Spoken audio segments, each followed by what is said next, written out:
जी, अस्सलाम वालेकुम। आप लोगों को मेरी आवाज़ आ रही है? जी सर। अच्छा, और ये जो स्क्रीन मैंने शेयर किया है ये? वो भी आ रही है। अच्छा, ठीक है।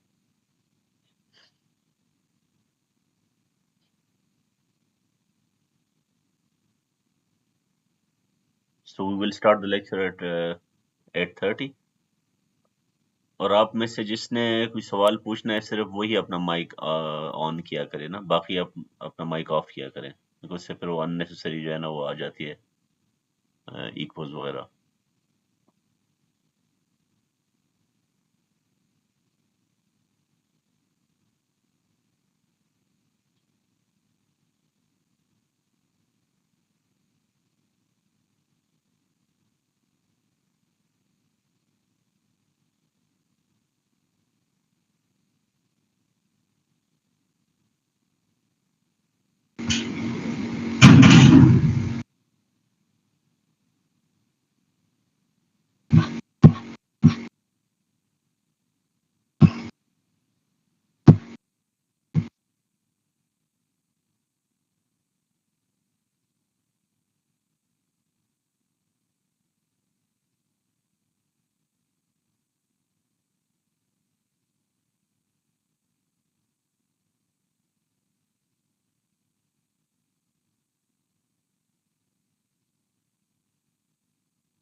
अच्छा, इसमें एक चीज़ जो है ना, आपके जो बाकी क्लासमेट्स हैं उनको बता दें कि यहाँ पे सिर्फ वही लोग आ सकते हैं जिनका एनयू का अकाउंट है, ठीक है? जो प्राइवेट ई में अकाउंट से आना चाहेंगे वो उनको अलाउड नहीं करूंगा मैं।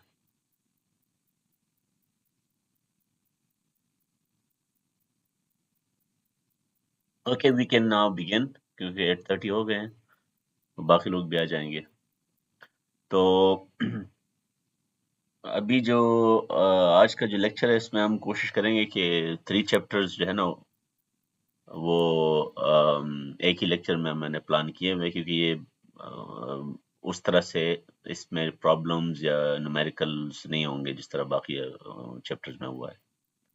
सो our main focus will be to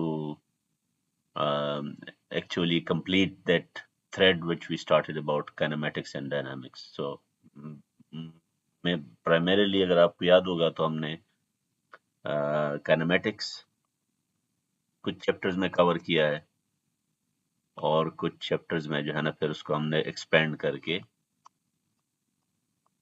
dynamics भी कवर किया है, ठीक है? अ, इसमें कुछ चीजें भी ऐसी हैं कि वो रह गई थी ना, वो मतलब these are the things which can not be learned while solving a problem, क्योंकि प्रॉब्लम सॉल्विंग के दौरान आपका मेनली फोकस जो है ना वो प्रॉब्लम पे होता है, मेथड्स पे नहीं होता। ये उससे नए मेथड्स जो है ना या नए जो कॉन्सेप्ट्स हैं। So if I simply start with the three equations, जो थ्री इक्वेशंस आपने काफी दफा जो है ना यूज किए हैं, उनसे अगर मैं स्टार्ट करूं,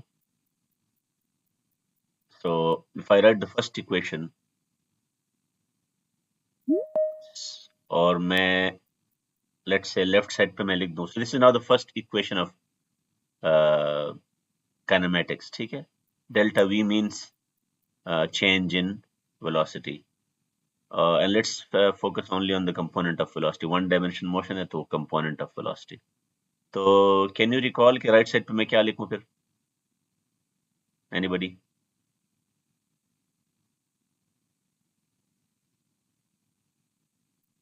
hmm? Delta V equals, आप में से कोई जवाब दे ताकि मुझे पता भी चले कि आपको मेरी आवाज आ रही है। अच्छा, तो यहाँ मैं क्या लिखूँ राइट साइड पे? I am trying to write first kinematic equation, जो वो जिसको आप V F minus V I लिखते थे ना, V F equals to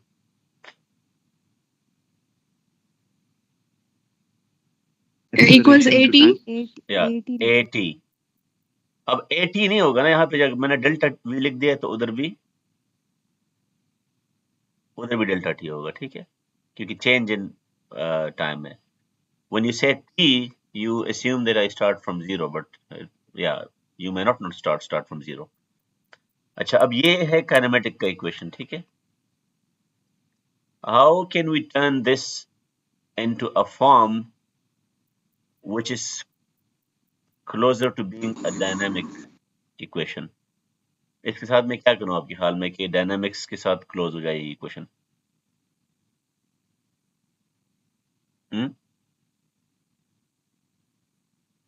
any idea?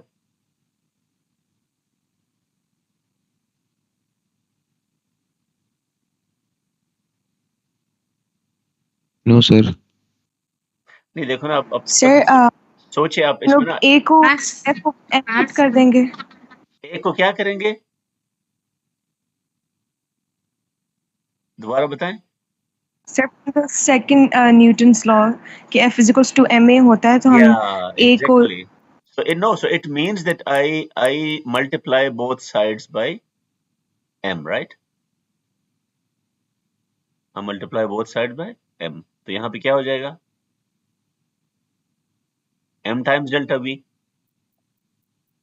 और यहाँ हो जाएगा m a times delta t, right? And now, as you said, we recall that m times a is simply the net force, right? Remember that even if I write F, what it means is the net force, not the applied force, right? Times delta T. And can you recall the name of this thing on the right? Impulse. Impulse. So let's call it the impulse I. And can you tell me how can I, what does this remind you? Change in what? Moment. Yeah, No. change in momentum. Momentum. So what we have done is simply by multiplying by m, we turn this equation into something which is very revealing. Yeah, it's more revealing than the first equation. How? Can you suggest what is it telling what the first equation was not telling?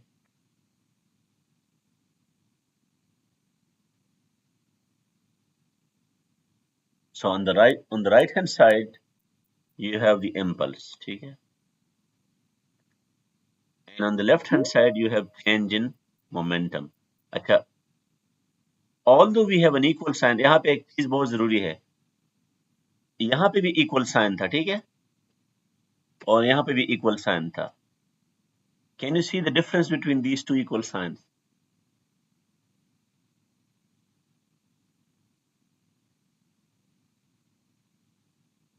The meaning of that equal sign is that these two sides are not only equal by numerical values, but they are also the same thing. Delta V is actually A times delta T. Okay? So there is no difference of concept. Here, because we jumped from here to here, we introduced a new concept, the impulse. Now, this equality is only numerical. This doesn't mean that change in momentum and impulse are the same thing. ये बात समझ आ रही है? They only have the same value, but they are conceptually different things. ये मैं क्यों कह रहा हूँ कि conceptually different thing है? इसको समझने के लिए ना आपको एक you need to go back to your free body diagram. ठीक है? Free body diagram. Free body diagram में हमारे पास क्या होता है? We have a system. Let's say this is my system, and this is that boundary, and everything else is the environment. अब आप मुझे बताएं कि ये जो राइट साइड है, इम्पल्स, ये किधर होता है यहाँ पे इस डायग्राम में? Is it in the environment, is it in the system, or is it at the boundary? Boundary पे सर। बाउंड्री पे हो रहा है। So इसका मतलब ये हुआ कि ये जो इम्पल्स है इट रिप्रेजेंट्स द इंटरेक्शन, और इंटरेक्शन हमेशा बाउंड्री पे होती है, ठीक है? So which also means that you cannot speak of the impulse of a system. System का इम्पल्स नहीं होता, ना सिस्टम के अंदर इम्पल्स हो सकता है, ना सिस्टम की प्रॉपर्टी हो सकती है। जिस तरह, can you give me examples of properties of a system? Like this system has this property and this property. Just give a few names.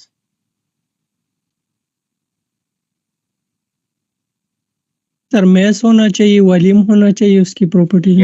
Yeah. These are different properties you can, and this is the list is very long. Okay, you can talk about any property. Yeah.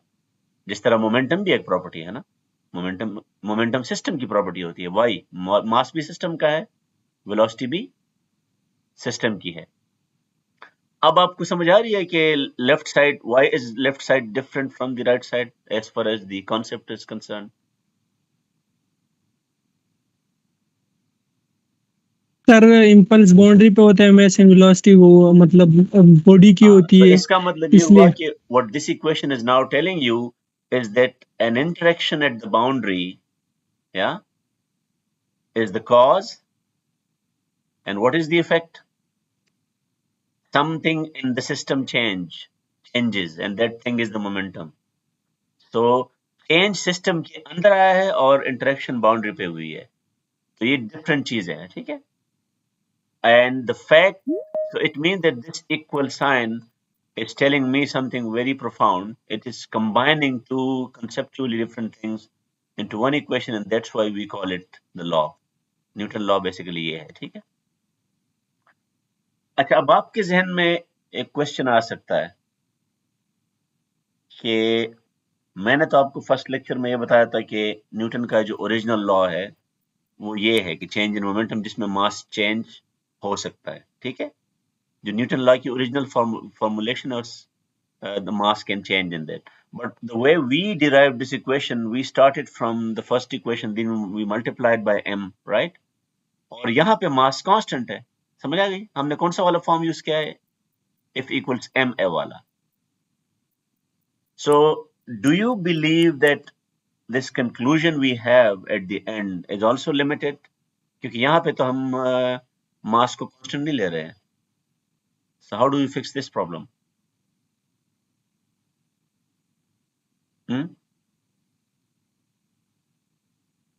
Question समझ आ रहा है? नहीं sir, repeat कर दें question. Question is that this final equation I told you in one of my lectures is that the original statement of Newton's law of motion, the second law, is a change in momentum is numerically equal to the impulse, and change in momentum doesn't require mass to be constant. Yeah. So for example, you know that thrust force we studied, where the rocket has to go up and it has to exhaust those gases. So the mass is not constant there, right? So the way we have derived this equation was only a shortcut, okay? Because we knew this equation, so it was a shortcut. So that is one problem with this equation. We need to establish this equation in a different way. The other thing is this delta t, yeah? This equation only makes sense when delta t is small. When delta t is small. Because when mass is changing, then delta t cannot be large, right? And this also tells you that the force can also change with time. Yeah. So that is another reason why we need delta t to be small, because otherwise we will have no way of checking with how the force is changing. But by keeping delta t small, it means that first let me write down the same equation in a different form. What we should actually say is that the impulse is force times dt, and it's a good idea to call it di because that impulse is also small then.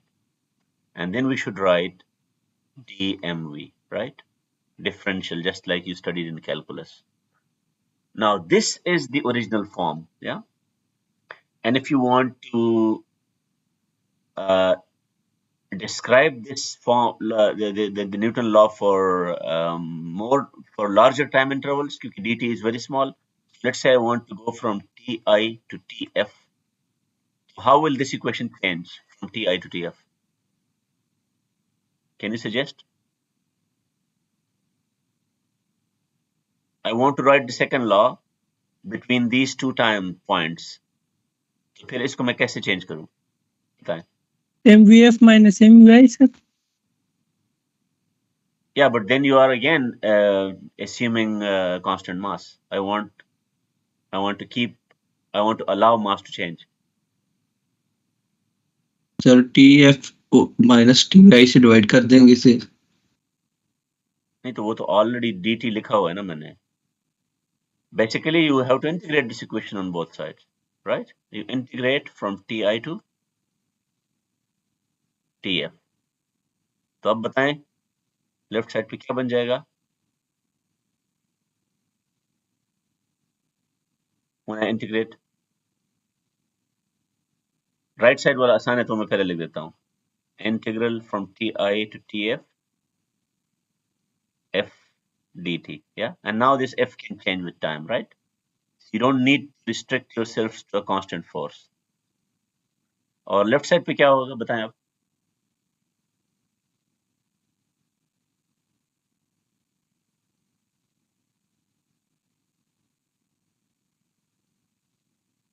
Even if the mass is changing, देखो ना ये ti का मतलब frame i है, तो ti पे आपका मास क्या होगा?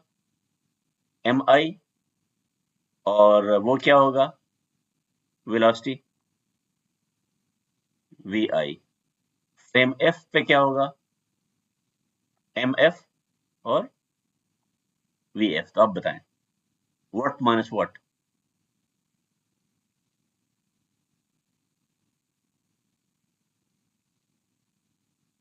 MVF minus MVI. Yeah, because the differential is of mv. The differential is not for v, the differential is not for m, yeah.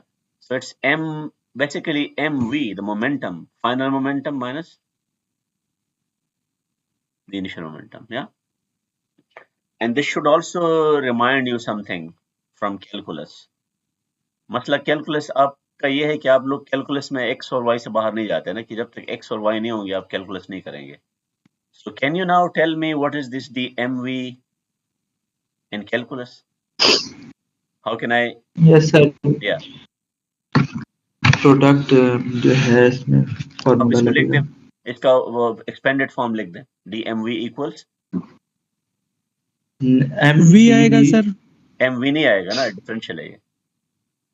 M mdv differential of V plus V dV into M dm. Differential M.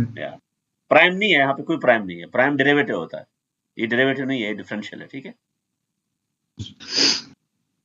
So this is what you have to keep in mind. तो जो आप लोग f equals पढ़ते आए हैं ना, अब आप उसको जरा स्क्रूटनी कर देना उस इक्वेशन की कि उसमें क्या गड़बड़ है. अभी आपको नजर आ जाएगी. मैं अगर इसको लिख दूं तो a क्या है? a is dv by dt, right. और dt को इधर ले आए तो f dt equals m dv. इसमें ये तो आ गया, ये मिसिंग है टर्म. ठीक है, और समझ आ गई.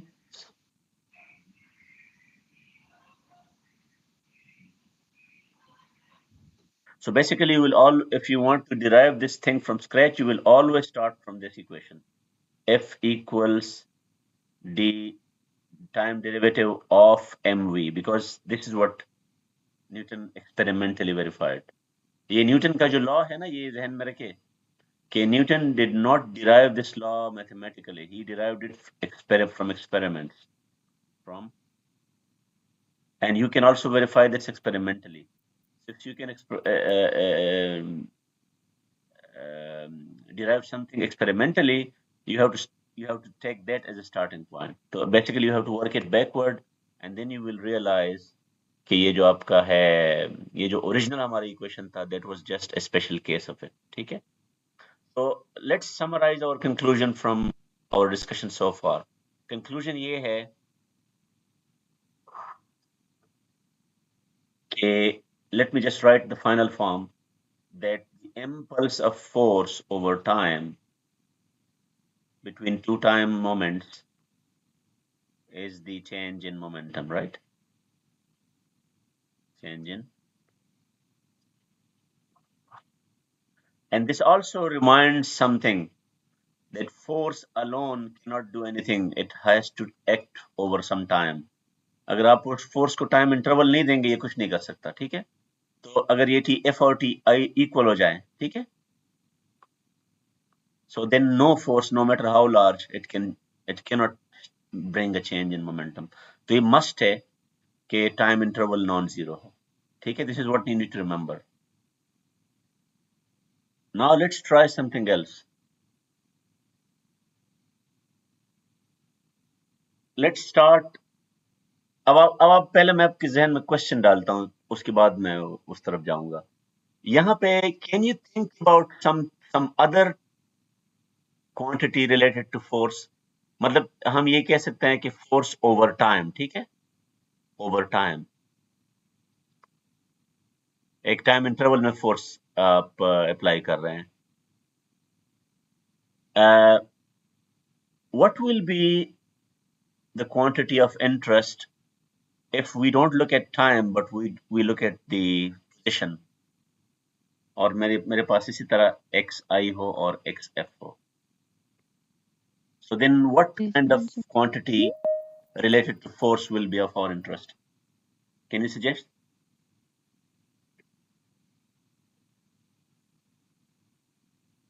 velocity only. No, think about this integral.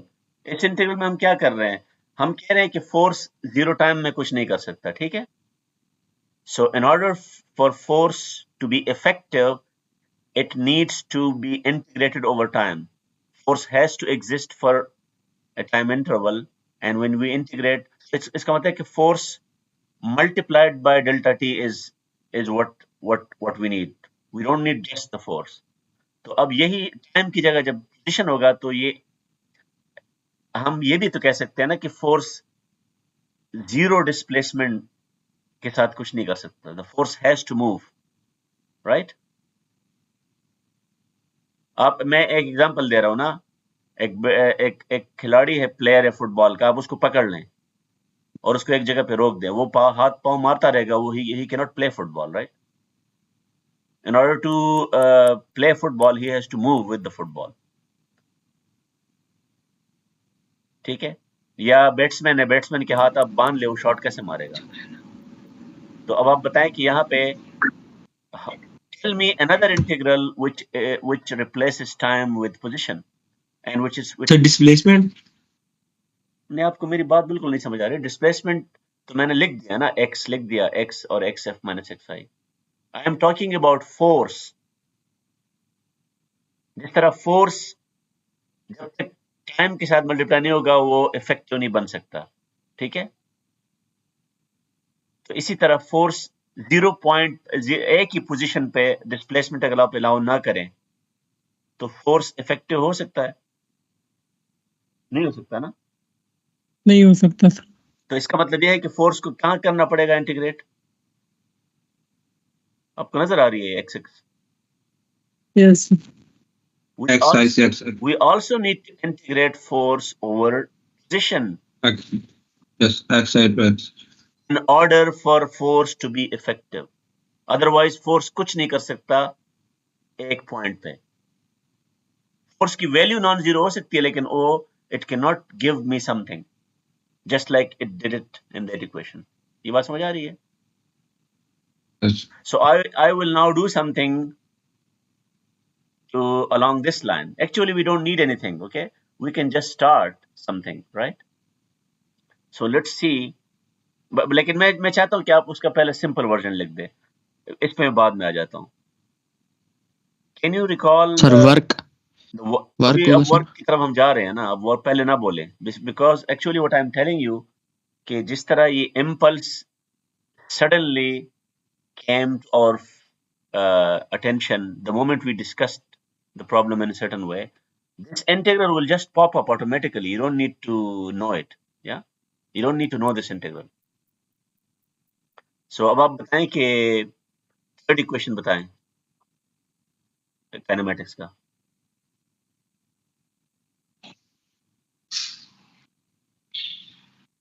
Sir, 2as is equal to vf square minus vi square. ठीक है. So अब मैं लिख देता हूँ 2a और s की जगह I would like to write delta x. या क्योंकि x पोजीशन है तो मैं x नहीं लिखूंगा, मैं डेल्टा x लिखूंगा. अब आपको समझ आ रही है कि वहां पे वो 2ax क्यों अलाउड था? क्योंकि 2s, क्योंकि that s was your displacement, right. यहाँ पे x पोजीशन है तो मैं 2x नहीं लिखूंगा, मैं 2a डेल्टा x लिखूंगा. और राइट साइड पे क्या है? vf square minus vi square. Okay, so you can say vf square, but I still want to use delta. To how, what should I do? Delta of what? delta v whole square. अच्छा, अब ये बताएं कि delta v whole square ऐसे होगा या ऐसे होगा? डेल्टा आउटसाइड पे होगा. डेल्टा आउटसाइड होगा, ठीक है. क्योंकि डेल्टा v होल स्क्वायर का तो मतलब ये होगा कि we are writing vf minus vi whole square. That is wrong, right?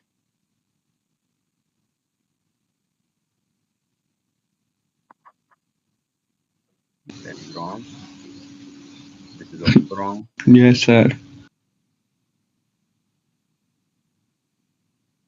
लेकिन यहाँ पे आपका ठीक है, that's correct. Now we want to do something. Let's bring this 2 to the other side, right?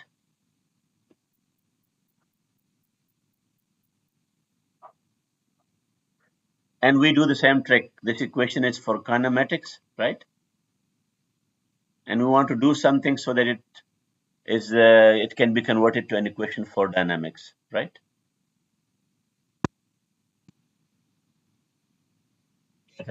उधर हमने क्या किया था दोनों साइड पे? डेरिवेटिव लिया था सर. नहीं बिल्कुल मल्टीप्लाइड बाय मास के साथ. we multiplied both sides by mass. ठीक है, तो यहाँ पे हम क्या करेंगे? m times a delta x equals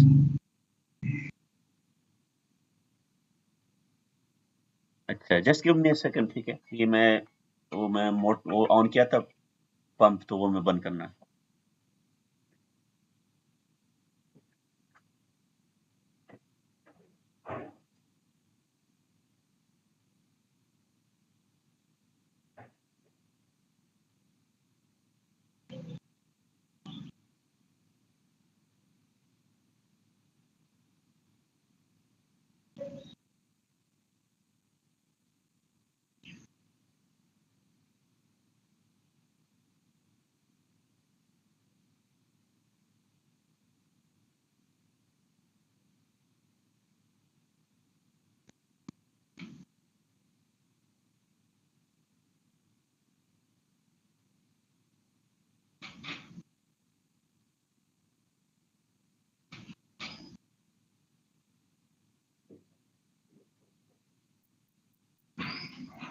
okay, I am back.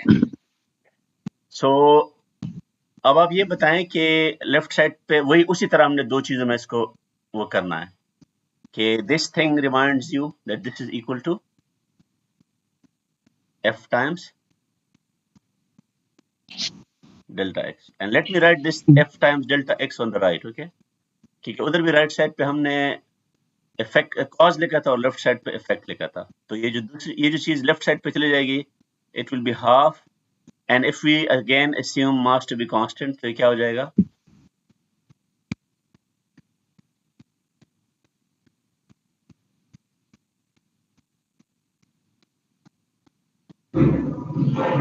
It's a change in what? Huh? Can you tell me it's a change in something?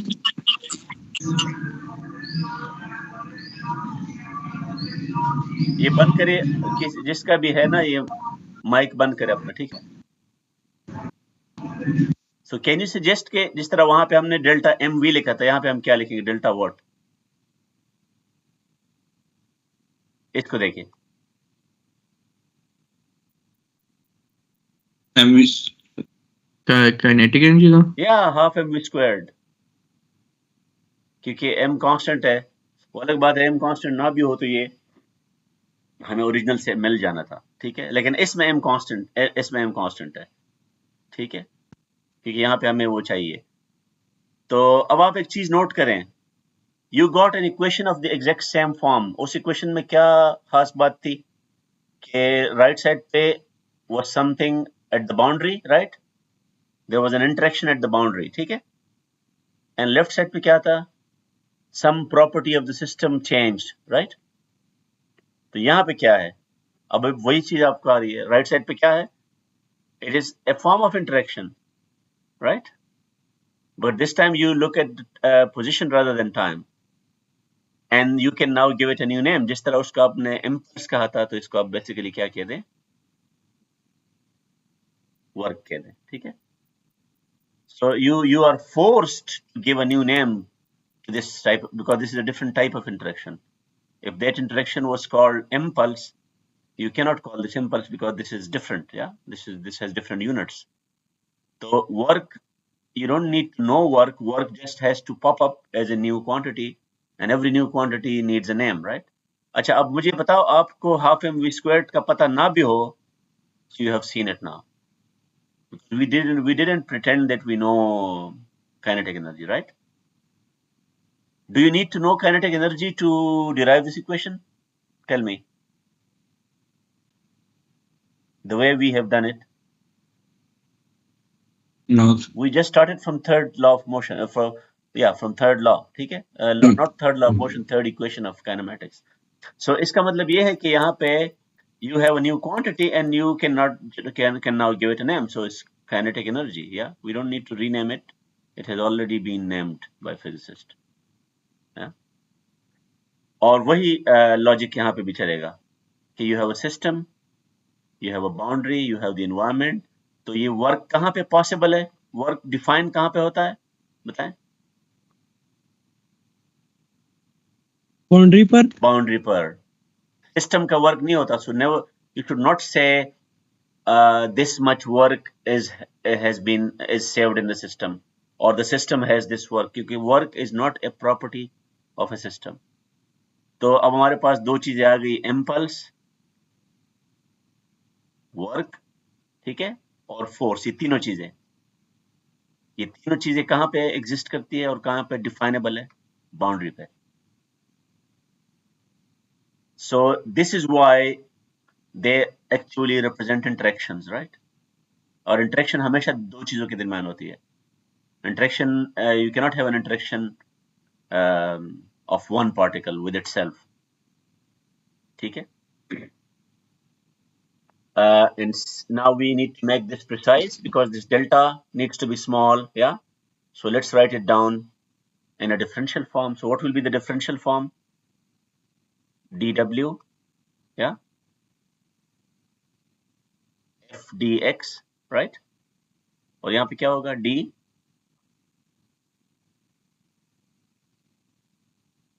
half m squared, ठीक है?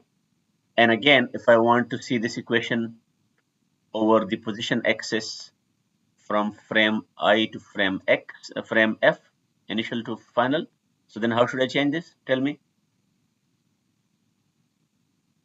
sir integrate it over, So I integrated this time from xi to xf. So remember, that was only the small work, okay? The final definition of work is this integral. This is your work, because work does not need to be small. So yeah, this is the actual definition of work. Just like that was the integral was the actual definition of impulse. Yeah, ये जो integral था, yeah, this should be called I. ये जो हमने ऊपर लिखा था वो I नहीं था, वो di था, ठीक है? That was di. Remember.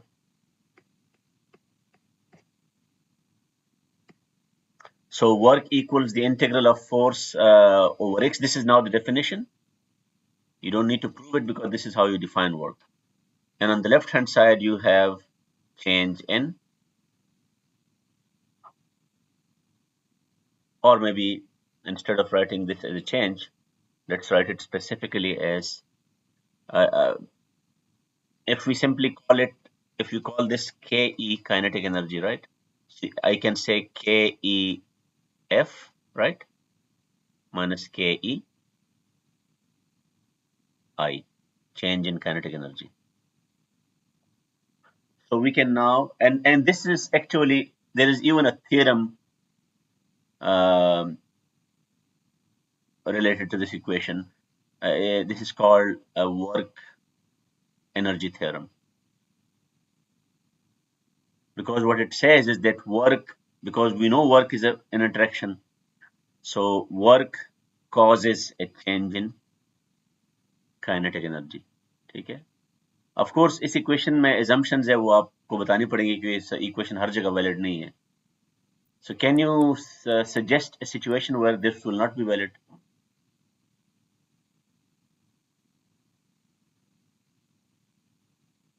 अभी मैं आपको एक simple Sir, when there question is no interaction, no interaction तो हो रही है ना.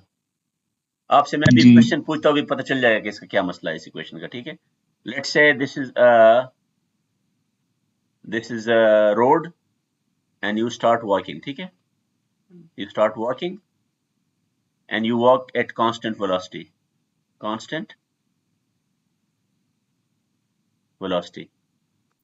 and you come here. ठीक है, तो ये आपका ये x एक्सिस है, ये xi है और ये क्या है, xf है. So you need force to, yeah, without force you cannot walk. yeah, समझ आएगी, क्योंकि रोड फ्रिक्शन होता है ना, because there is friction, so you need to apply force, right? अब ये साइड आप कैलकुलेट कर सकते हैं. ठीक है, because you have to work against the friction. या फ्रिक्शन को बैलेंस करने के लिए आपको फोर्स लगाना पड़ रहा है. ठीक है,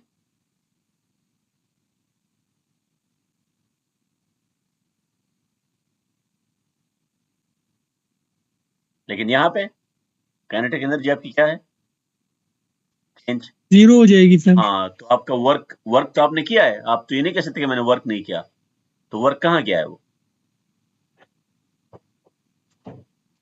बताएं. इस इक्वेशन के हिसाब से तो वर्क जीरो, वो काइनेटिक एनर्जी जीरो नहीं होनी चाहिए, या फिर वर्क भी जीरो होना चाहिए. वर्क जीरो नहीं होना चाहिए सर. हाँ, तो इसका मतलब ये है कि this equation actually is only meant for situations where you have just one form of energy. Remember, we call it kinetic energy. ठीक है, we don't call it energy. तो अगर आपकी इंटरेक्शन सिर्फ मैकेनिकल इंटरेक्शन है, ठीक है, और इसमें कोई और नहीं है, देखो ना एक्चुअली रोड में क्या होगा ये बताएं. फ्रिक्शन होगी. फ्रिक्शन की वजह से क्या होता है, टेम्परेचर चेंज हो जाता है. ठीक है, क्योंकि इट्स अ माइक्रोस्कोपिक फिनोमेना, वो जो मॉलिक्यूलर मोशन है उसमें वो सारी एनर्जी आपकी चली जाती है. तो बेसिकली यहाँ पे थर्मल इंटरेक्शन भी हो रहा है. ठीक है, थर्मल, और हम यहाँ डिस्कस इस इक्वेशन में किसको कर रहे हैं, इसको कहते हैं mechanical interaction. So if mechanical interaction is the only interaction taking place in a situation, then this equation works, right? इसके अलावा बाकी इंटरेक्शंस अगर हो रही हैं, केमिकल इंटरेक्शन हो रहा है, यहाँ पे केमिकल इंटरेक्शन भी हो सकता है ना, यहाँ पे बाकी बहुत सारी चीजें हो सकती हैं. सो उसमें फिर आपको ये इक्वेशन चेंज करना पड़ेगा. But as long as we stick to mechanical interaction and we ignore that there is no, we say there is no friction, no chemical interaction, no biological interaction, so this equation is then fine. लेकिन अब ना मैं एक और चीज चाहता हूं. Now we need to actually change our perspective, and we get back to our first part of this lecture, और वो क्या था, momentum. ठीक है, so let's consider, instead of the environment, I know we will have environment, but let's say I have two particles, right? This is particle 1 And let's say I use 1 this time, not for the frame but for the particle. Yeah, particle 1, particle 2, particle 1, particle 2, which means that I have to use I and F for the frames. So let's say this is particle 1, this is particle 2, and let's say there is nothing else, yeah, in the universe, yeah, or even if there is, they are so far that we don't care. So अब इन दोनों के दरमियान अगर interaction हो रही है, ठीक है, अब आप चेक करें कि इस पार्टिकल का अपना मास है, so let's call it m1, right, और इसकी अपनी वेलोसिटी है, let's call this v1, ठीक है, एंड लेट्स से ये फ्रेम 1 आई की बात हो रही है, so I will just say frame I, m1 frame at frame I, v1 at frame I, और similarly we can write it about this, yeah, m2 comma v2 and they are both at frame i, same frame, ठीक है, time frame same है दोनों का, which means that they must be actually in motion, and let's say they smash together, yeah, they smash together and they interact. अब यहाँ पे मुझे ये बताएं कि इस डिस्कशन में क्या लूप होल है, the way I started this discussion.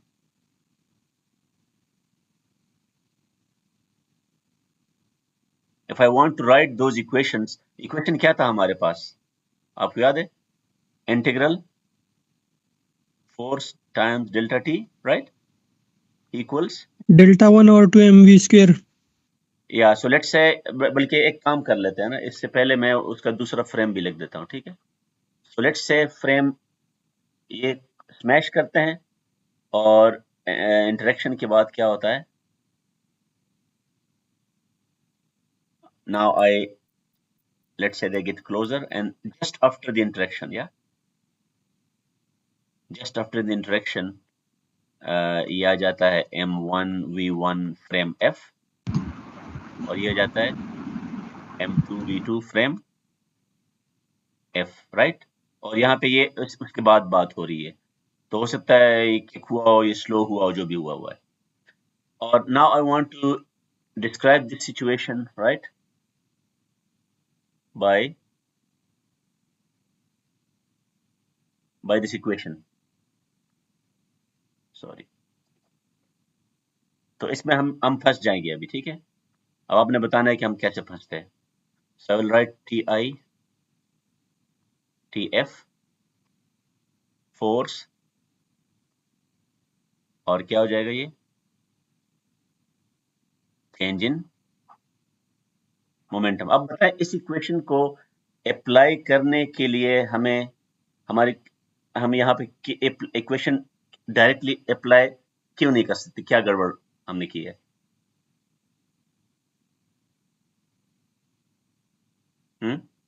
Time नहीं है सर. टाइम तो अगर मेरे पास इनिशियल और फाइनल फ्रेम है तो टी आई और टी एफ भी मुझे पता होगा ना, वो इशू नहीं है. सर बॉडीज 2 हैं. बॉडीज 2 हैं, ये पहला हिंट है, ठीक है. सर ये सिस्टम है, आइसोलेटेड सिस्टम.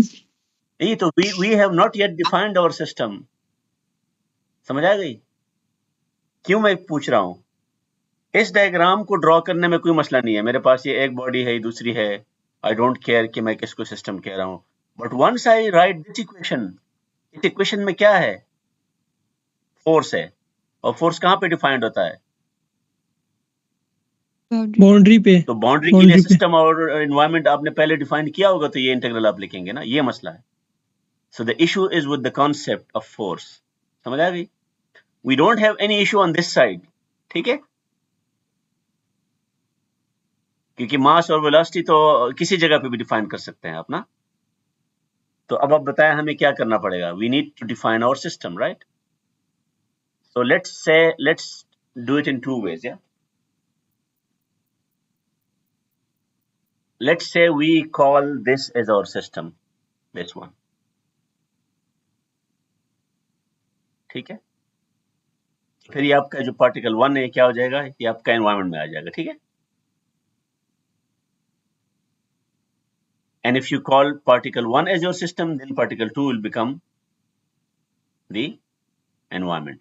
ठीक है, अब आप ये देखिए कि अगर आप ये एक्सरसाइज कर लें, we don't need to complete this exercise, मैं आपको सिर्फ एक स्केच दे रहा हूँ, ये this is something you can try yourself. यहाँ पे आपको पता है कि and let's say because we know 2 is our system, right? 2 is our system. Then it's not a good idea to simply write F. We should say F on 2. What does on 2 mean? Guess. Force on 2. ठीक है, क्योंकि force 1 लगा रहा है 2 पे. ठीक है, that is the force you have to consider. And this when this is your system, you're not interested in what force this applies on 1, क्योंकि 1 is not your system. ये बात समझ आ गई या नहीं? Yes, sir. So interaction में दो forces होते हैं ना. One is the force particle 1 applies on particle 2. So let's call it F on 2. You can say 1 on 2. ठीक है, and one is the force particle 2 applies on particle 1, or that will be F2 on 1. Here what matters in this equation, because we are writing this equation for 2 as our system, then it will be 1 on 2. ठीक है, और अब बताएं कि left side पे क्या आ जाएगा मेरे पास.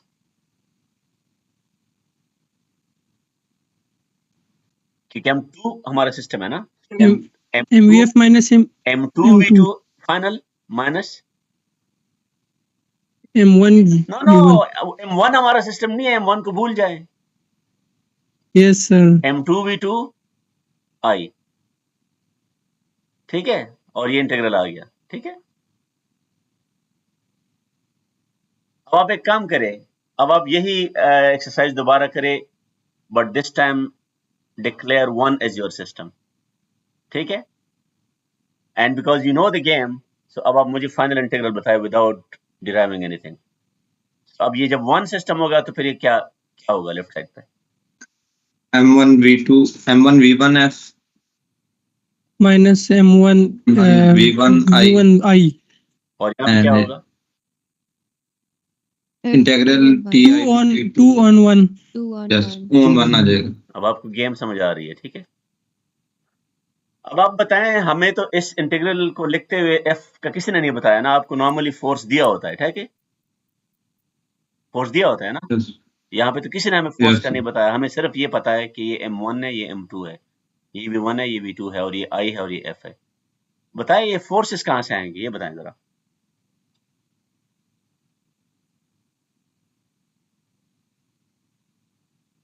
सर ये kinetic energy force they provide करेगी ना, क्योंकि हम मूव यहाँ कर रहे काइनेटिक हैं. एनर्जी डिस्कस ही नहीं कर रहे. हम टाइम काइनेटिक एनर्जी तो तब डिस्कस होगी जब हम पोजीशन पे जाएंगे. हम यहाँ पोजीशन पे नहीं जा रहे. We are only discussing things in time. TITF. Impulse करेगी फिर सर, क्योंकि टाइम नहीं तो इम्पल्स के लिए फोर्स चाहिए ना. मैं अब मेरा क्वेश्चन पूरा सुन लेना. फोर्स हमें नहीं पता यहाँ पे. yes. तो जब फोर्स नहीं पता तो राइट साइड पे आप फोर्स की value, and this is what you need to get used to. अभी तक आपने जितने प्रॉब्लम सॉल्व किए हैं कॉलेजेस में और स्कूल में, वहां पे हर प्रॉब्लम में क्या होता है कि you are writing something and there are knowns and there are unknowns. ठीक है, और जो अननोन्स है you are supposed to calculate those things, but for those calculations you need to actually know certain things. तो कुछ चीजें आपको known दी जाती है, ये जिस तरह आप लिखते हैं गिवन या given data. Now force here is not given data. तो क्या करेंगे अभी मैं? एक्सीलरेशन से डिराइव कर सकते हैं. नहीं, मेरे पास इंफॉर्मेशन यही है जो आपको नजर आ रही है, मेरे पास और कुछ नहीं है. अब यहाँ पे ना मैं चाहता हूं कि आप एक नई टेक्निक सीखें ना. when you don't know something, yeah, then you try to remove it from the equations so that you don't need to know it, right? और वो रिमूवल को मैथमेटिक्स में क्या कहते हैं? elimination. So we should try to eliminate these forces even if we don't know, right? कैसे? Sir इसकी किसी और फॉर्म में ट्रांसफर करेंगे जिसमें नहीं, अब फोर्स यानी कि ना I want you to pay attention to these two things. आपके पास एक नहीं है, दो है ना, एक F1 on 2 है और दूसरा क्या है? 2 on 1 है. F2 on 1. You know the F2 on 1. relationship between these two even if you don't know the values.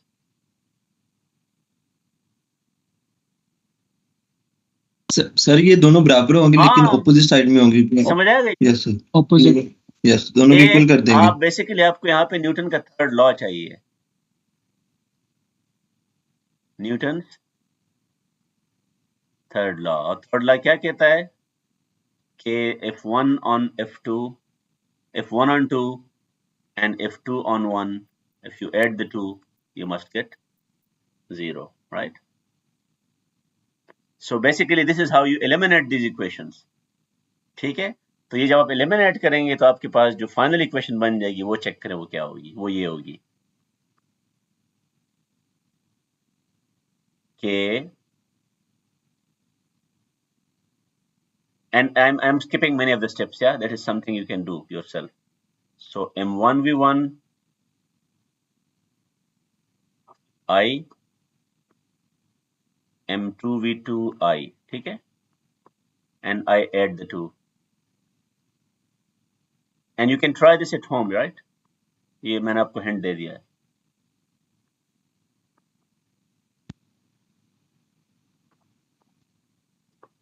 This is what we will get after you eliminate that force, the forces.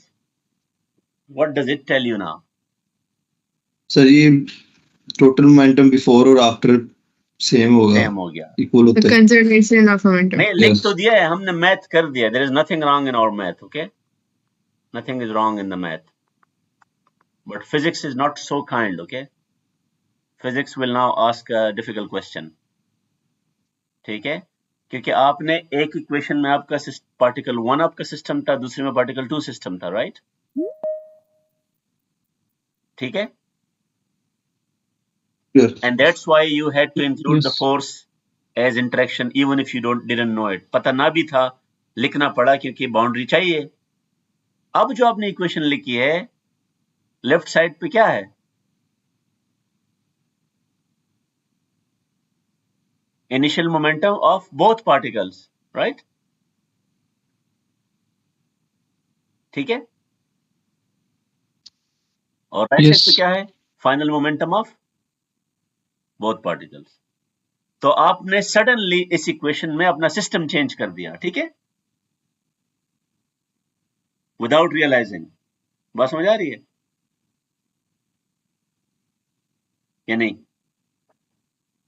Sir हमने पहले M1V1 I लिखा था plus M1V1 F लिखा था, ये change हो गए.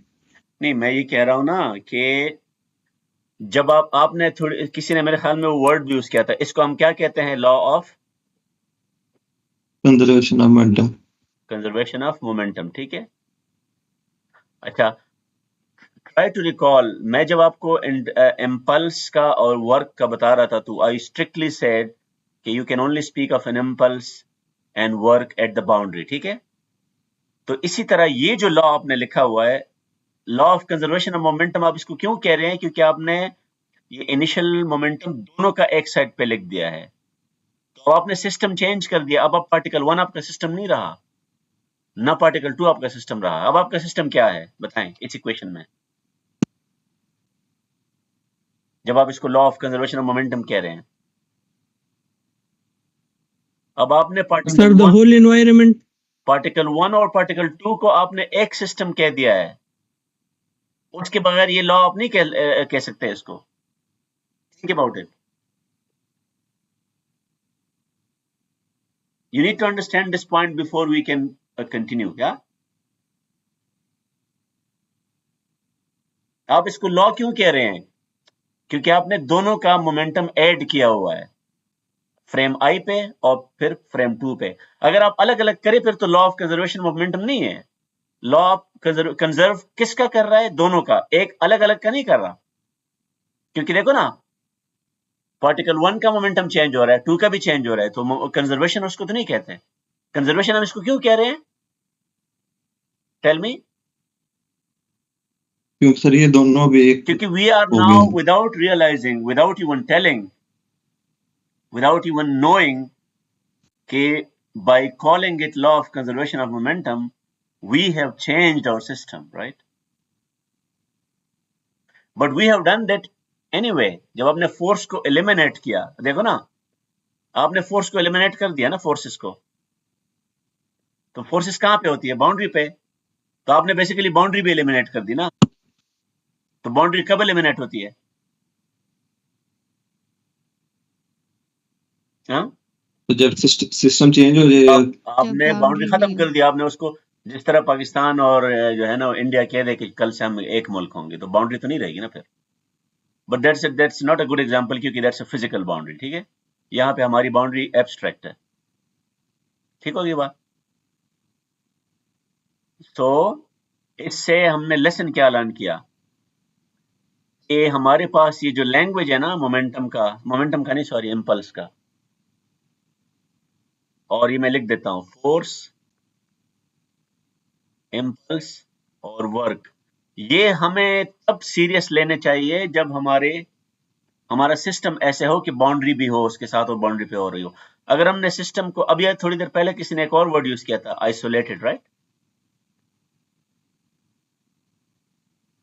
somebody said this, yeah, isolated system। तो आइसोलेटेड का मतलब ये है आपने इंटरेक्शंस खत्म किए हैं, दोनों को मिला के इसलिए आप इसको आइसोलेटेड कह रहे हैं। So when you say isolated, you are automatically changing your system, although you may not have realized it before, yeah? तो फिर फोर्स और ये वर्क और ये चीजें खत्म हो जाएंगी। Then you will have to think in terms of properties only, in terms of system properties, और वो क्या है? Momentum, kinetic energy, right? And that's why that same situation is now described by the law of conservation of momentum, and you can think of it as the, अब आप interaction को एक नई language दे रहे हैं। इंटरेक्शन को आप ये कह रहे हैं कि when two bodies interact, they exchange momentum, they exchange, so actually momentum moves from one system to the other, ठीक है, or from one particle to the other। लेकिन इसके लिए जरूरी है कि ये जो this view of interaction is internal, क्योंकि ये सारा इंटरनल टू द सिस्टम हो रहा है। ये जो एक्सचेंज है ना मोमेंटम का, या इसका मोमेंटम इधर गया और इसका मोमेंटम इधर गया, और maybe it has lost momentum, this has gain momentum, this has to be considered internally, yeah. Now can we do something similar for the other problem? इससे पहले हमने दूसरा क्या केस किया था पोजीशन में? What was the case in position? X I और X F लिया था, x1 x। Yeah, so we had this thing, yeah. W was force at the boundary, right?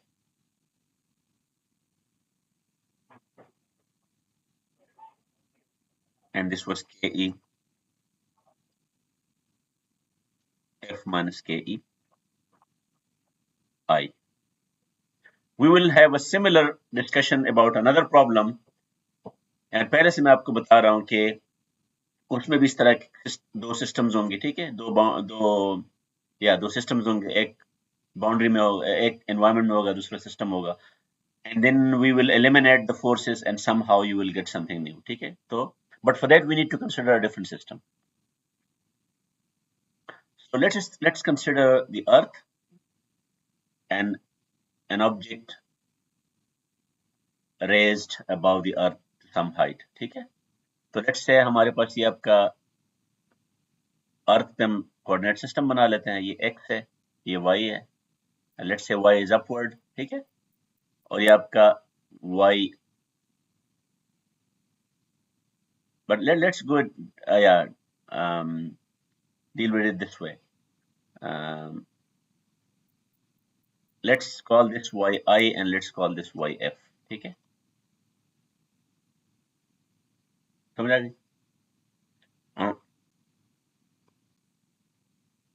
Because we know, sir repeat कर दें। so I have the earth, yeah, and a body modeled as a particle at this place, yi उसका initial position है, ठीक है। तो अर्थ क्या करेगा, उस पर फोर्स अप्लाई करेगा, ठीक है, फोर्स ऑफ ग्रेविटी, या force of gravity, and it will fall to some other, let's say यहाँ पे आ गया और हम इसको इधर, अभी जमीन पे पहुंचा नहीं है, हम इसको डिस्कस यहाँ पे कर रहे हैं, या so it will fall from the original height to a lower height, ठीक होगी बात? तो अब ये इक्वेशन हम कैसे लिखेंगे बताएं? लेट्स से उसका मास m है, वन पार्टिकल m, और अर्थ का मास क्या है, कैपिटल M। तो अब बताएं, how do I right that equation? Integral FG sir. yi VI to VF. yf, ठीक है, और fg FG dy, ठीक है, D1. और लेफ्ट पे क्या होगा, you already know the result, it will be a change in kinetic potential energy sir, तो क्या हो जाएगा, mgh half m vf squared minus half m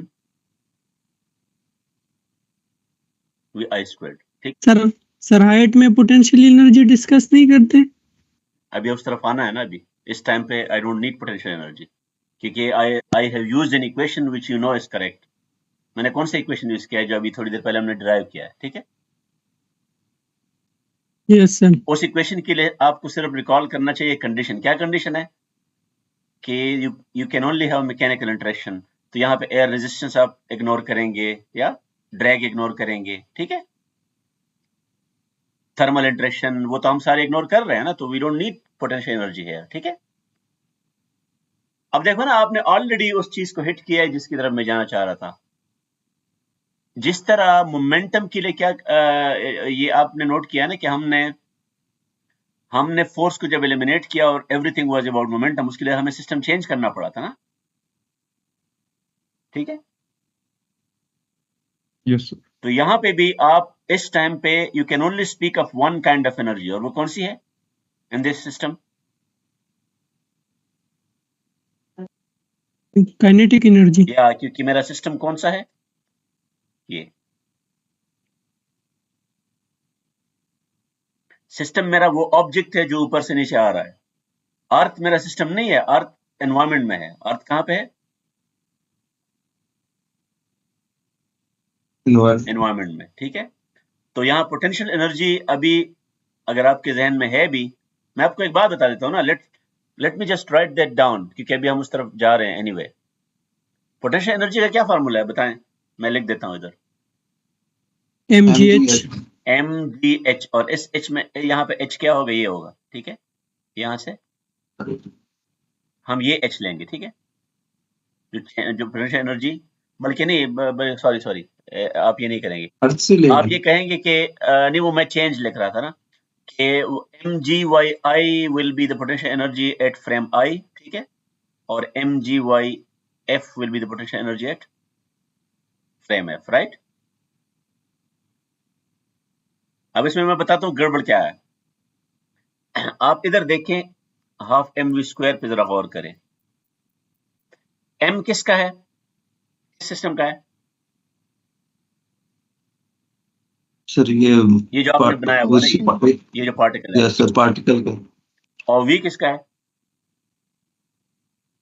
ये भी पार्टिकल की वेलोसिटी। तो आप इसको kinetic energy of the system कह सकते हैं, ठीक है, क्योंकि सारी चीजें उस सिस्टम की अपनी है, राइट। यस। अब जरा mgy के बारे में सोचें कि इसमें m किसका है? ये पार्टिकल का। हाँ, तो g किसका है? जी तो अर्थ का है सर। Yes sir. Environment तो का। पार्टिकल का तो ना हुआ। यस। तो आप किस खुशी में इसको potential energy of the particle कह रहे हैं? समझ आ गई बात? Yes, sir. अब इसको लोग कह रहे हैं, अब इसका मतलब ये थोड़ी है कि वो ठीक कह रहे हैं, लोग तो बहुत सारी और भी बातें कर रहे हैं, गलत बातें तो ज्यादा हो रही है, ठीक बातें कम हो रही है, तो दिस इज नॉनसेंस, ठीक है? You can not call it the potential energy of the particle, क्योंकि आपको नजर आ रहा है और आप देख ले, खुद डिसाइड करिए, डोंट ट्रस्ट मी, ठीक है? तो that is the reason this equation does not have the potential energy, ठीक है? अगर ये इसकी अपनी होती तो यहां पे नजर आ जाती वो, समझ आ गई बात? Yes sir. अब कैसे आएगी, हिंट आपको मैं पहले से दे रहा हूं। इससे पहले हमने जब वो दो पार्टिकल्स का कोलिजन देखा था, तो कोलिजन में हमारे पास क्या था, मोमेंटम था और इंटरेक्शंस थी, इंटरेक्शन को निकाला तब मोमेंटम की कंजर्वेशन की बात हो गई। तो यहाँ पे ये पोटेंशियल एनर्जी अभी आएगी, लेकिन ये इस सिस्टम में नहीं आएगी, we have to change the system, लेकिन उस तरफ हम बाद में आ रहे हैं, ठीक है? तो लेट्स रिमूव दिस, मैं आपको अभी से प्रिपेयर कर रहा हूँ कि that is something which we will see in a moment, ठीक है? So for a moment, just pretend that you have no idea about potential energy, आपने नाम भी नहीं सुना और आप भूल गए हैं कि वो क्या चीज है। Let's focus on these things only. तो अब आप बताएं ये Fg की जगह मैं क्या लिखूं?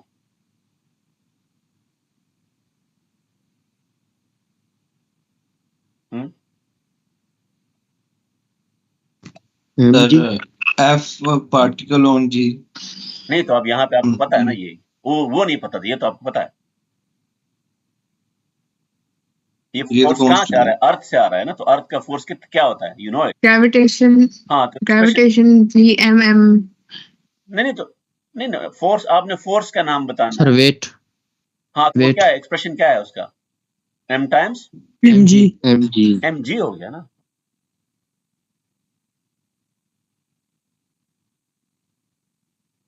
अभी भी ठीक नहीं है, इसको ठीक करें।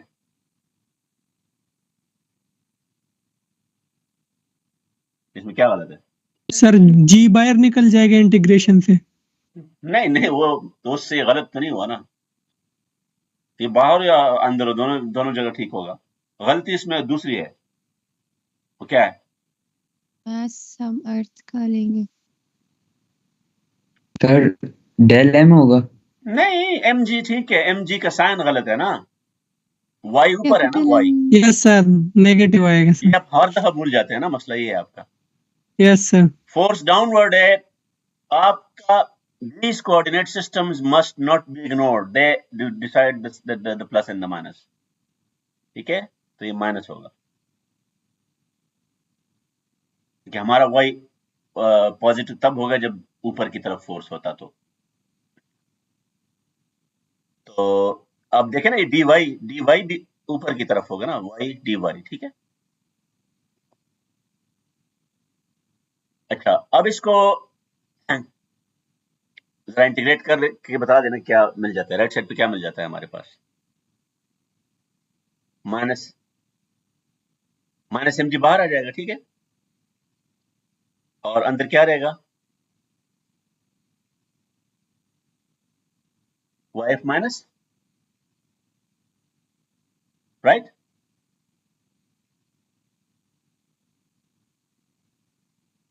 yes sir तो इसको मैं कैसे सिंप्लीफाई करता हूँ? Let's bring everything to the left side,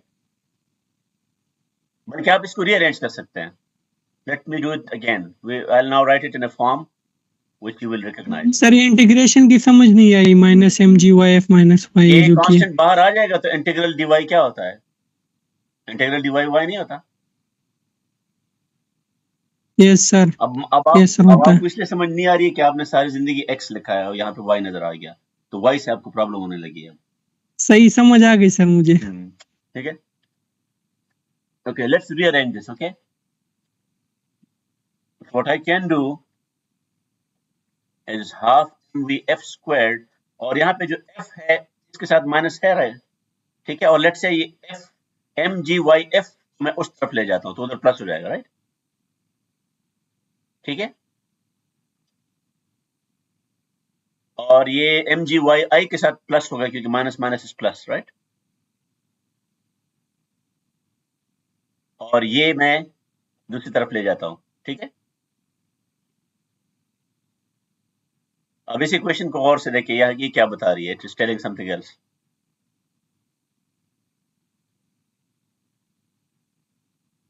What is this equation telling me? Kinetic plus potential. या अब आप पोटेंशियल का वर्ड यूज कर सकते हैं, लेकिन उसके लिए आपको सिस्टम क्या करना पड़ेगा? आइसोलेट. हाँ, तो ये डिफाइन करना. इस सिस्टम के साथ आप ये वर्ड यूज नहीं कर सकते, और ये इक्वेशन की कोई मीनिंग नहीं है अगर ये आपका सिस्टम है तो. कि आपने बेसिकली इस सिस्टम में, चूंकि ये सिस्टम आइसोलेटेड नहीं था, तो बाउंड्री थी और बाउंड्री पे इंटरेक्शन हो रही थी. अब आपने उस इंटरेक्शन को एलिमिनेट कर दिया. क्या कर दिया?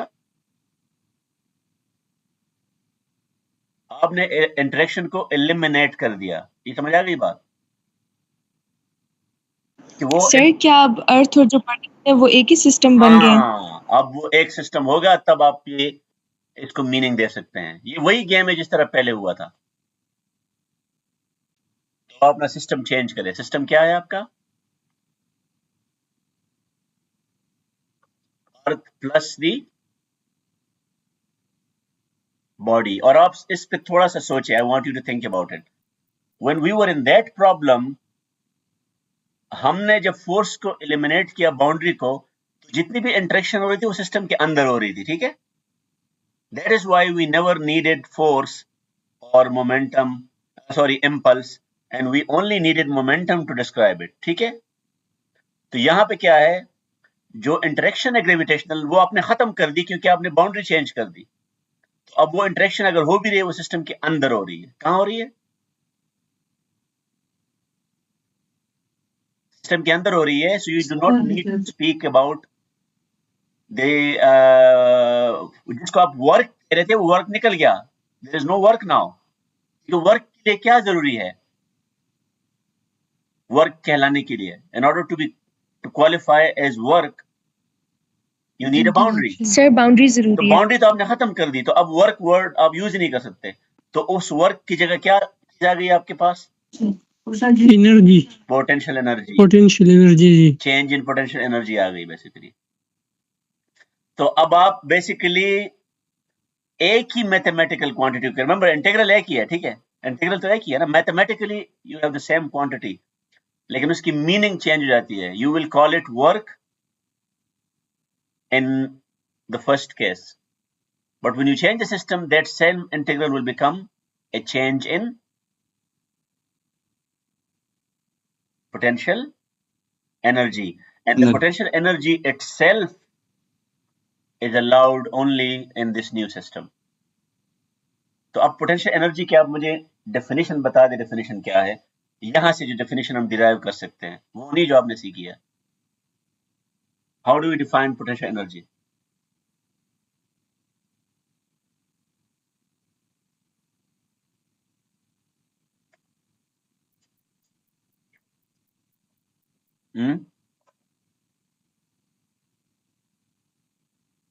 और मैं आपको हिंट देता हूं.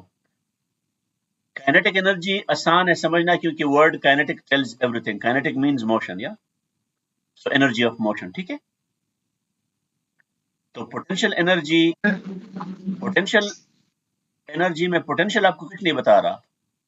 तो it is change in position sir. Change word use ना करें. अब मैं इसको प्रॉपर्टी कह रहा हूं. ठीक है ना?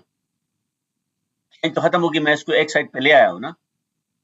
तो अब मैं सिर्फ पोटेंशियल एनर्जी यूज करूंगा. ये पोटेंशियल एनर्जी है इनिशियल और ये फाइनल है.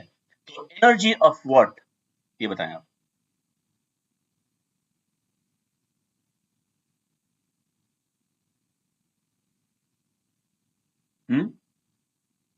Energy of what? Energy of the particle. तो एनर्जी ऑफ द पार्टिकल पहले क्यों नहीं थी जब ये सिस्टम नहीं था? पोजीशन. एनर्जी ऑफ पोजीशन भी तो पहले भी थी. जब ये हमारा सिस्टम ये था तो इसकी पोजीशन नहीं थी. Energy of the particle in an isolated system. अच्छा, पहले नहीं, पहले इसको हम डिस्कस करें ना. ये जो हम अक्सर बुक्स में लिखा होता है एनर्जी ऑफ क्या, अब आपको उसमें फ्लॉ नजर आ गया. उसमें फ्लॉ क्या है? वो पोजीशन की वजह से नहीं होती, पोजीशन तो इधर है ना, पोजीशन तो है इधर, तो ये एनर्जी पहले क्यों नहीं थी? तो विद रिस्पेक्ट टू अर्थ भी होगा ना ये तो। नहीं, बेसिकली जो जो सिस्टम को चेंज करने के बाद जो चीज चेंज हुई है, जिसको हम पहले वर्क कह रहे थे, ये वही चीज है ना बेसिकली। तो वो वर्क अब इंटरनली हो रहा है। वो क्या हो रहा है? तो सिस्टम के इंटरनली हाँ, और तो अब हम इसको कहते हैं एनर्जी ऑफ इंटरनल इंटरेक्शन। क्या? Energy of interaction. और वो इंटरेक्शन इंटरनल इसलिए है कि वरना फिर लोग समझेंगे बाउंड्री है, ठीक है। बाउंड्री पे एनर्जी नहीं हो सकती, एक बात बहुत क्लियर है, तो इसलिए इंटरनल कहने की जरूरत नहीं है। Let me just write it down and I'll tell you how to read it. Yeah, when I say energy of interaction, ठीक है, energy of, I don't need to say internal. Why? कि energy क्या है? वो property है। क्या है? Property boundary पे हो सकती है। नो, तो अगर प्रॉपर्टी बाउंड्री पे नहीं हो सकती तो प्रॉपर्टी सिर्फ सिस्टम के अंदर हो सकती है। ठीक है, ठीक है। तो इसका मतलब ये है कि चूंकि मैं वर्ड एनर्जी यूज कर रहा हूं, तो this interaction can not B at the boundary, क्योंकि ये फिर ये वर्ड इंग्लिश में गलत हो जाएगा। ठीक है, तो even if I don't write internal, it has to be internal, क्योंकि I need to respect the meaning of energy. ये बात समझ आ रही है?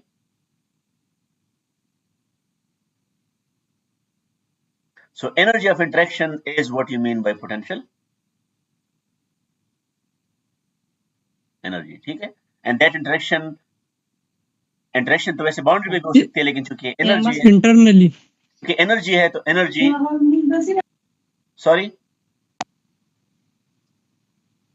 was there a question?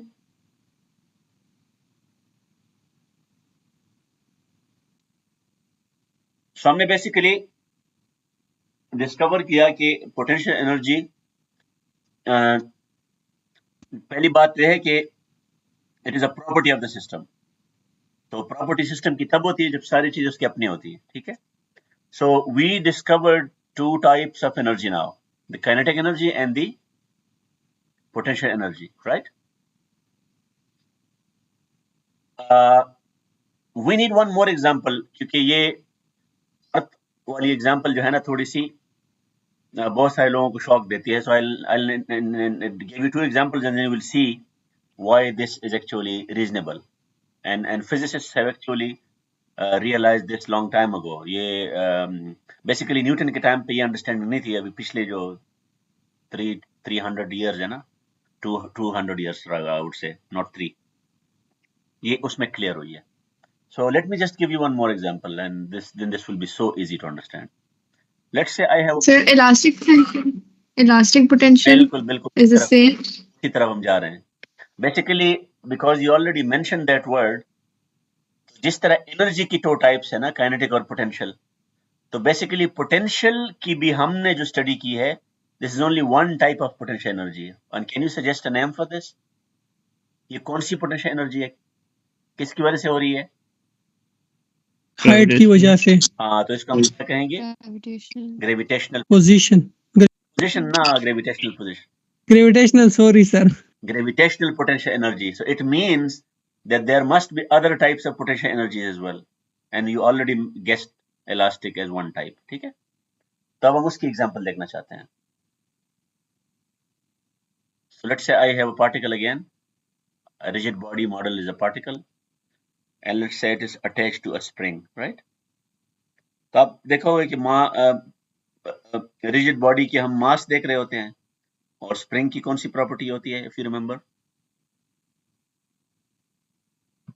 Do you remember this symbol के? सर रिस्टोरिंग या वो रिस्टोरिंग के फोर्स में ये के आ जाता है ना, के, तो ये वो के हम यहाँ लिख रहे हैं। इलास्टिक कोफिशिएंट है क्या है? नहीं, इसका नाम इसका एक नाम है, जिस तरह इसको मास कहते हैं ना, तो इस स्प्रिंग को कहते हैं कंप्लायंस। ठीक है,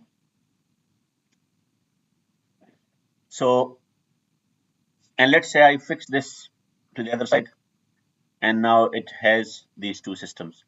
अब आप बताएं कि इस सिस्टम में वही गेम हम दोबारा कर सकते हैं जो हमने थोड़ी देर पहले किया है, ठीक है। Let's say we want to write that first equation, वो क्या था, integral, let's say this is our x है, दिस इज आवर x, और इसका रिलैक्स पोजीशन है, रिलैक्स, रिलैक्स का मतलब है कि ये इस टाइम पे कोई स्ट्रेचिंग हुई नहीं हुई है, कोई ना कोई, बल्कि इसको लेट्स से हमने स्ट्रेच किया हुआ है, लेट्स से इसको हमने स्ट्रेच किया हुआ है, ठीक है। सो रिलैक्स पोजीशन में ये इधर था, ठीक है, तो हम उसको 0 कह देते हैं, ठीक है। और जब आप इसको इधर ले आए तो आपका ये आपका हो गया एक्स आई, ठीक है, एक्स आई।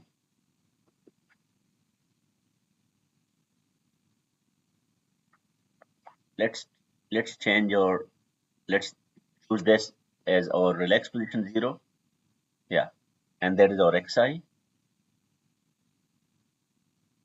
और चूंकि आपने स्प्रिंग को स्ट्रेच किया हुआ है, जब इसको छोड़ देंगे तो ये इधर आ जाएगा, ये आपका xf हो जाएगा। ये बिल्कुल उसी तरह से जैसे हमने अर्थ में किया था, ठीक है, yi yf, तो हमारे पास यहाँ पे क्या हो जाएगा, xi।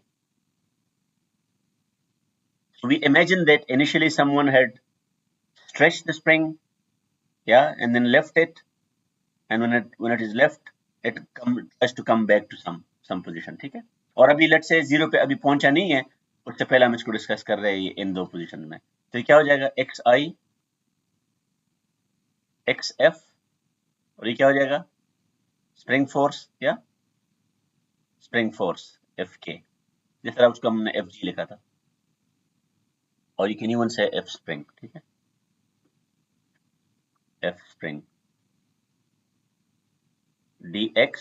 और can you tell me what will be the left side, left side पे आप बताएं स्प्रिंग की काइनेटिक एनर्जी हो सकती है,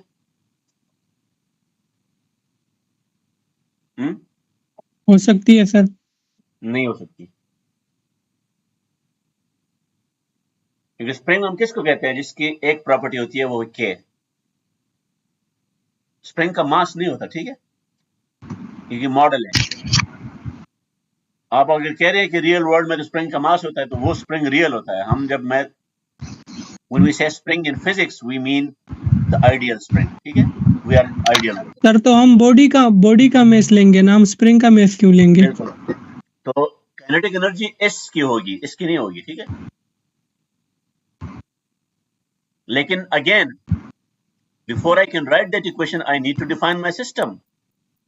जब तक मैं वो सिस्टम ना बताऊं, तो सिस्टम यहाँ पे इनिशियली मैं किसको लूंगा, इस पार्टिकल को, ठीक है। सो spring will become part of the environment, ठीक है। तो ये क्या हो जाएगा, half mvf squared minus half, right. अब बताएं ये फोर्स, स्प्रिंग फोर्स क्या है, इसको लिख दें, you know it,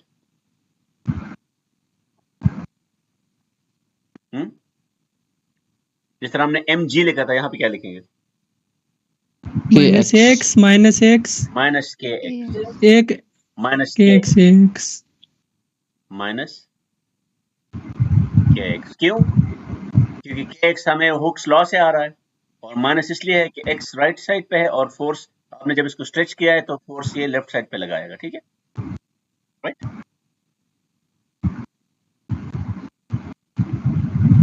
So you will actually go through the same exercise. I will not repeat it. You can try it at home. Ultimately, you will get something, and that something is this.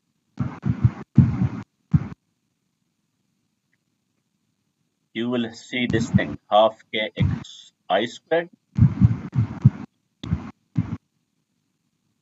and half kxf squared. This will become your final equation. अब बताएं left side पे क्या है, elastic potential plus kinetic energy आ गई, ठीक है। लेकिन इलास्टिक पोटेंशियल एनर्जी कब आई है, जब हमने सिस्टम में स्प्रिंग को इंक्लूड कर दिया, ठीक है।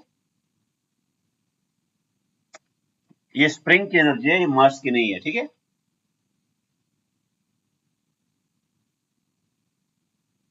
जिस तरह हमने वहां पे अर्थ को इंक्लूड किया तब हमने उसको पोटेंशियल एनर्जी नाम दिया है। तो यहाँ पे भी when can we call it potential energy?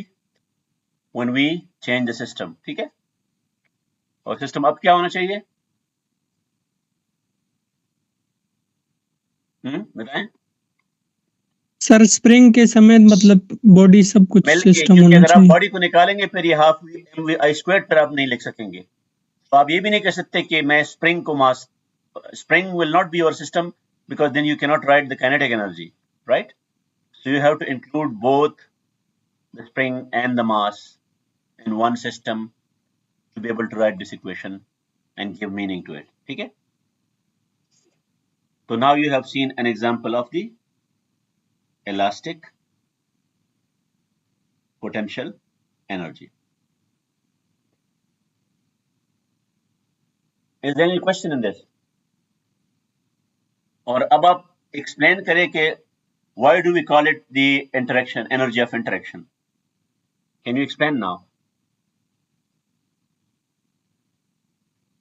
Sir internally, इसलिए तो इंटरनली हो interaction रही किस किस के दरमियान हो रही है?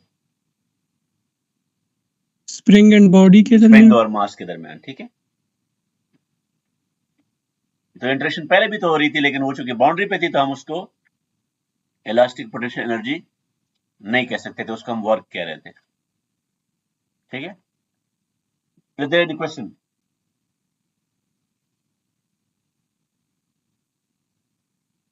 Before I give another example.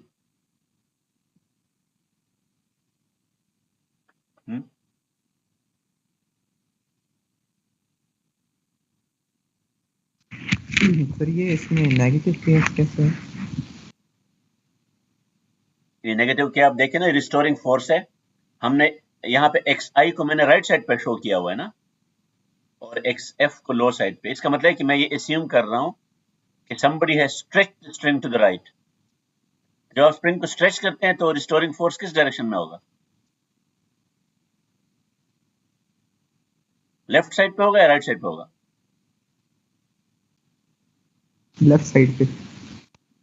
और आपका कोऑर्डिनेट एक्स किस साइड पे है? राइट साइड पे, ठीक है। दैट्स व्हाई अगर ये हम इसको इमेजिन करें कि स्प्रिंग को हमने कंप्रेस किया हुआ है, ठीक है, तो फिर ये माइनस साइन फिर भी होता है। कैसे? लेट्स से मैं कह रहा हूं कि इसको मैंने कंप्रेस किया हुआ है, तो फिर तो ये फोर्स राइट साइड पे होता ना, तो फिर तो ये माइनस साइन नहीं होना चाहिए। Yes sir. माइनस साइन फिर भी होना था, क्योंकि पता है क्या होता फिर? आप सर वो एक्स dx को भी देखें ना, dx को। हमारे केस में dx हम क्यों पॉजिटिव ले रहे हैं? क्योंकि x उस साइड पे है, तो dx का आपका फिर भी राइट साइड पे होता। तो रिस्टोरिंग के लाने के लिए उधर माइनस साइन उधर भी चाहिए होता। So the minus sign is because of the restoring force, ठीक है। इस कोऑर्डिनेट में उसने वही आ रहा है। Okay, let's get to another example, and that is the capacitor, ठीक है। Excuse yes, sir, spring system में हमारे पास काइनेटिक एनर्जी क्यों नहीं होती है? क्योंकि स्प्रिंग का मास नहीं होता ना। Spring alone does not have मास। और मैं उस स्प्रिंग की बात कर रहा हूं जो आइडियल वर्ल्ड में है, जो स्प्रिंग आपने देखा है ना रियल लैब में, या कोई अगर आप if you have seen any spring in the real world, तो वो स्प्रिंग नहीं होता, उसमें मास भी होता है, ठीक है। अब मैं आपको to answer this question, let me go back to the first lecture, और उसमें हम मॉडलिंग की बात कर रहे थे। किसकी? मॉडलिंग की। So let's say there is a real spring. There is a real spring, तो आपने बहुत से देखे होंगे ना, पार्क्स में भी होते हैं। तो रियल स्प्रिंग कैसे होता है मुझे बताएं। It looks like something like this, या ठीक है। अब आइडियल वर्ल्ड में हम इसकी दो प्रॉपर्टीज देख रहे हैं। हमें पता है कि इसका मास भी है, और हमें पता है कि इसका इलास्टिक बिहेवियर भी है। Mathematically we know them separately. We don't want to mix these two things. हम इसके दो मॉडल बनाते हैं, एक हम इसका रिजिड बॉडी मॉडल बनाते हैं और एक हम इसका स्प्रिंग बनाते हैं. मास इधर आ जाता है, स्प्रिंग इधर आ जाता है और इन दोनों को हम कंबाइन करके फिर एक सिस्टम बनाते हैं. क्या? So this is basically our model where we join the two models together to represent the real spring. अब समझ आ गई बात? सर आपसे क्वेश्चन है, इसमें 1/2 kx कैसे आया? वो तो आप इंटीग्रल करेंगे ना. आप ये इसलिए पूछ रहे हैं कि वो mgh में हाफ क्यों नहीं था mgy में, ठीक है? क्योंकि that was constant, right? mg was constant, the constant came out and this was the integral. यहाँ पे force constant नहीं है. Restoring force is not constant. वो क्या है? k times x है. तो इसमें से सिर्फ k बाहर आ सकता है, ठीक है? उसमें से फोर्स पूरा बाहर आ गया था ना, इसमें से क्या आएगा? Only k. तो अब इंटीग्रल x dx क्या होगा? x square over 2. हाँ. So now you can imagine कि वो हाफ क्यों आ गया उधर, ठीक है?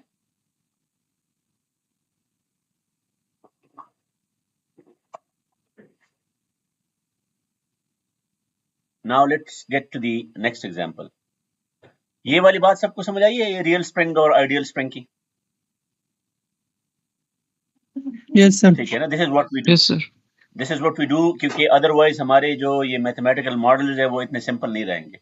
Ultimately we still combine the model, right? We don't want to miss anything, but we have to do everything in a methodical way, ठीक है? तो मास को हम खत्म नहीं कर रहे, मास को हम मॉडल कर रहे हैं किसी और फॉर्म में. अच्छा, let's get to the next example and that is the capacitor.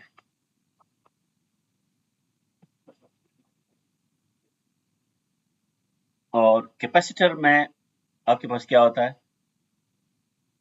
You have two plates, right?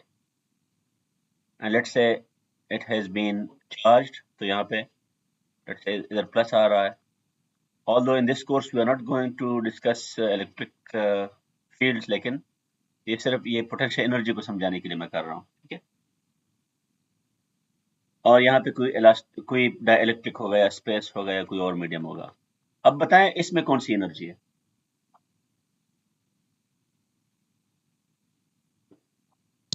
Electric potential. Yeah, electric potential energy, क्योंकि that is another form of potential energy. अब बताएं ये कहाँ पे है? उधर तो हमने बता दिया सर मास ये में काइनेटिक एनर्जी होती है, स्प्रिंग में पोटेंशियल एनर्जी होती है और अर्थ और बॉडी दोनों में ओवरऑल कंबाइंड ग्रेविटेशनल होती है. यहाँ पे इलेक्ट्रिक पोटेंशियल एनर्जी कहाँ होती है? Between the plates. Between the plates. Between the plates. You said it right. So many people think that it is on the plates. Yeah? On the plates. Why is it wrong to say that it is on the plates? On the plates का पता है क्या मतलब होगा? Let me try to.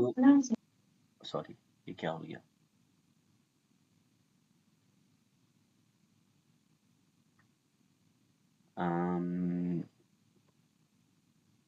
Full screen और E. I can also define a system. अच्छा, ये जो आइडियल बाउंड्री है ना, आइडियल बाउंड्री, आपके जहन में आइडियल बाउंड्री सिर्फ ऐसे आ रही है कि इसको आप ये इस तरह काम कर ले तो आइडियल हो जाएगा, ठीक है? आइडियल बाउंड्री एक और फॉर्म में भी हो सकती है. Let me choose a different colour, ठीक है? So let's say I define my system in such a way that these two together is my boundary. तो फिर सिस्टम कौन सा क्या हो गया मेरा? सिस्टम तो ये दोनों Plates हो हो गए. गए ना सर. दोनों प्लेट्स मिला के मेरा एक सिस्टम हो गया. That is because ये आइडियल बाउंड्री है ना. आइडियल बाउंड्री में जिस तरह भी ड्रॉ करूं, तो जो कैपेसिटर्स के प्लेट्स के दरमियान जो स्पेस है या डाइलेक्ट्रिक है, वो क्या हो गया? वो कहाँ पे आ गया? वो सिस्टम से बाहर आ गया एनवायरनमेंट सर. में आ गया. This is what you can. Yes. ठीक है? और अगर आपको ये लग रहा है कि मैंने अजीब काम किया है ना, तो आप थिंक अबाउट योर स्टमक, ठीक है? Stomach, if I imagine stomach being something like this, ठीक है? तो ये भी आपकी बॉडी है, ठीक है? और ये भी आपकी बॉडी है, और स्टमक में यहाँ पे लेट्स से बैक्टीरिया है। तो डॉक्टर उस बैक्टीरिया को तो अपना सिस्टम नहीं मानेगा। डॉक्टर के लिए सिस्टम क्या है? स्टमक स्टमक के या बाउंड्री। तो वो बाउंड्री ऐसे ही बनाएगा। If he wants to study your stomach for the problem, he cannot include bacteria. The bacteria has to be seen as an outsider, और कुछ interaction को वो मॉडल करेगा, ठीक है? So this is how things are. तो अभी आप देखिए कि इस सिस्टम में इलेक्ट्रिक पोटेंशियल एनर्जी क्यों नहीं हो सकती, बताएं?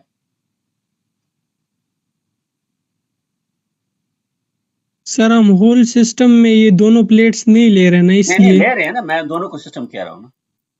मैंने दो सर्कल क्यों ड्रॉ किए? My system is not one plate but both plates, but without the dielectric, sir without without the sir space इसमें बिटवीन। इंटरेक्शन नहीं होगी सर, इंटरेक्शन नहीं है sir. Yeah, this is one way. The other, any other explanation? वो interaction वाली बात भी ठीक है, लेकिन वो थोड़ी सटल है ना। इंटरनल हाँ, वो ये इंटरेक्शन। बात बिल्कुल ठीक है कि इंटरेक्शन के लिए बाउंड्री जरूरी है ना, बाउंड्री। और वो जो बाउंड्री यहाँ पे आपने वो निकाल दिया उसमें से।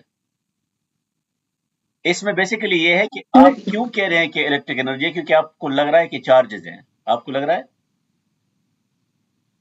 तो इसमें टोटल चार्ज क्या है इस सिस्टम का? Charge, total charge Q.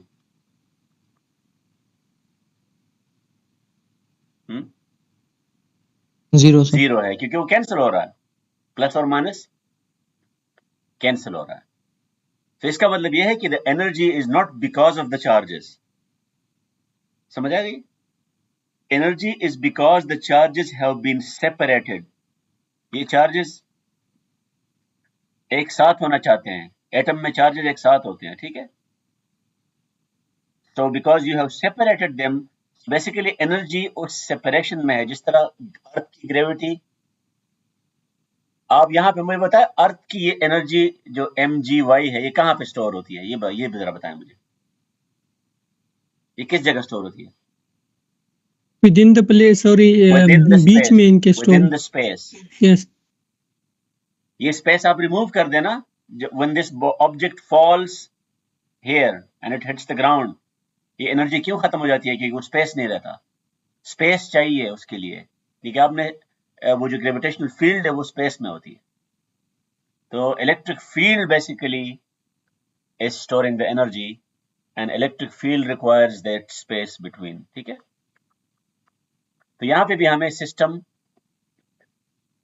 Change करना पड़ेगा if you want to understand the energy, और वो क्या है? We have to model this as our system. This has to be our system. वो इसमें स्पेस भी आ जाते हैं और potential energy, you can now say electric potential energy, ठीक है?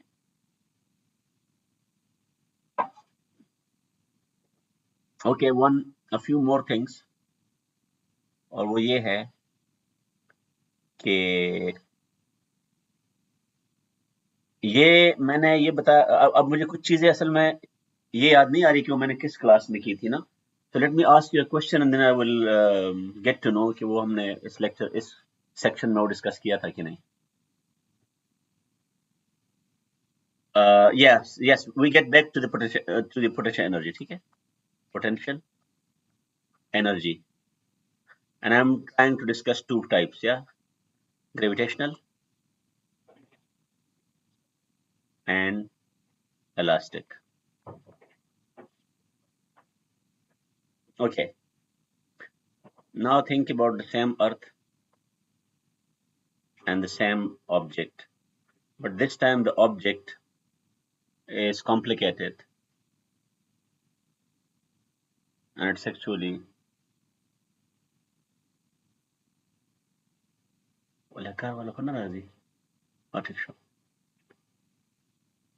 let's say it's tennis ball. Let's say tennis ball. आपको पता है tennis ball is kind of springy, yeah? You can think of this basically as a mass spring system, right? Do you see why?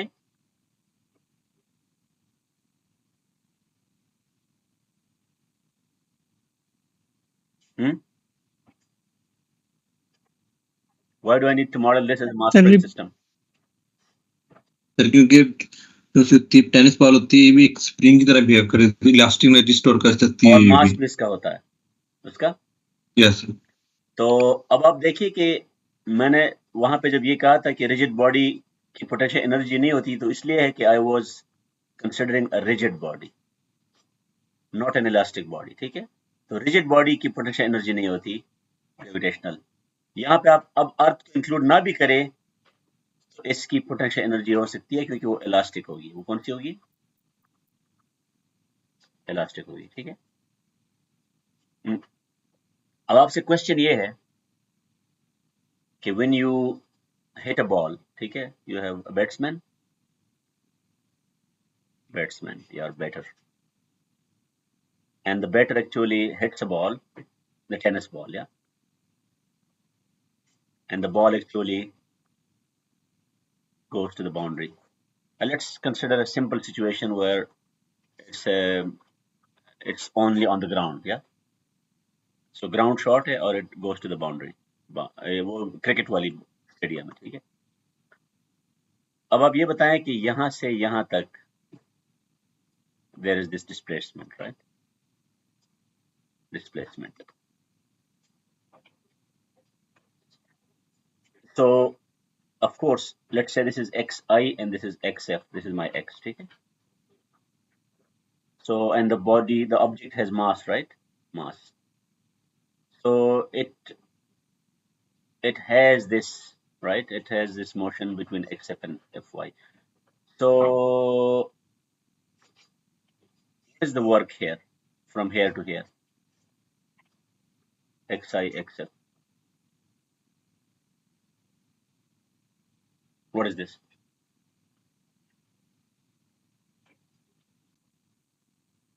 Remember, batsman ने shot लगाया है यहाँ पे, ठीक है। शॉट जब उसने लगाया है तो इसने फोर्स एफ लगाया होगा, ठीक है। What will be f? The work. impulse.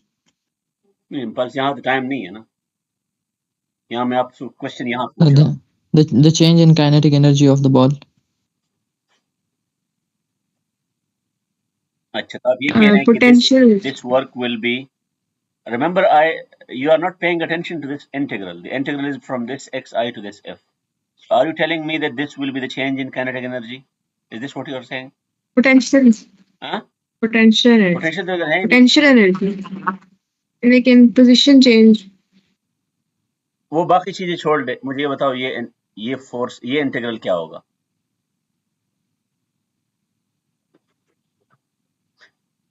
मुझे ये बताएं, ये जो f यहाँ पे इसने लगाया है, ये इधर आ सकता है? ये f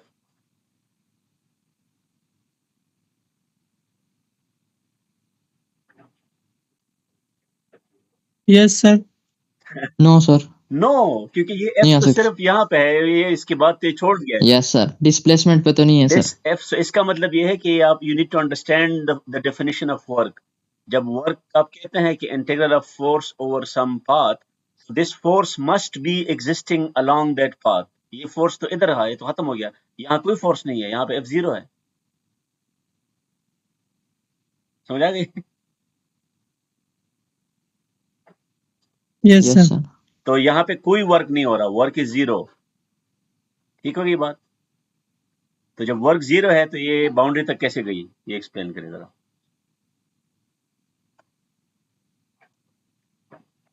इनर्शिया की वजह से, क्योंकि इनर्शिया की वजह से, दैट इज वन आंसर। ठीक है, तो आपका पहला आंसर ये है कि it's because of inertia. Now we need to prove कि what do you mean by inertia, और इनर्शिया कहाँ से आई है। ठीक है, तो अब आप इसको खत्म करें, इस पे मैं बाद में आता हूँ।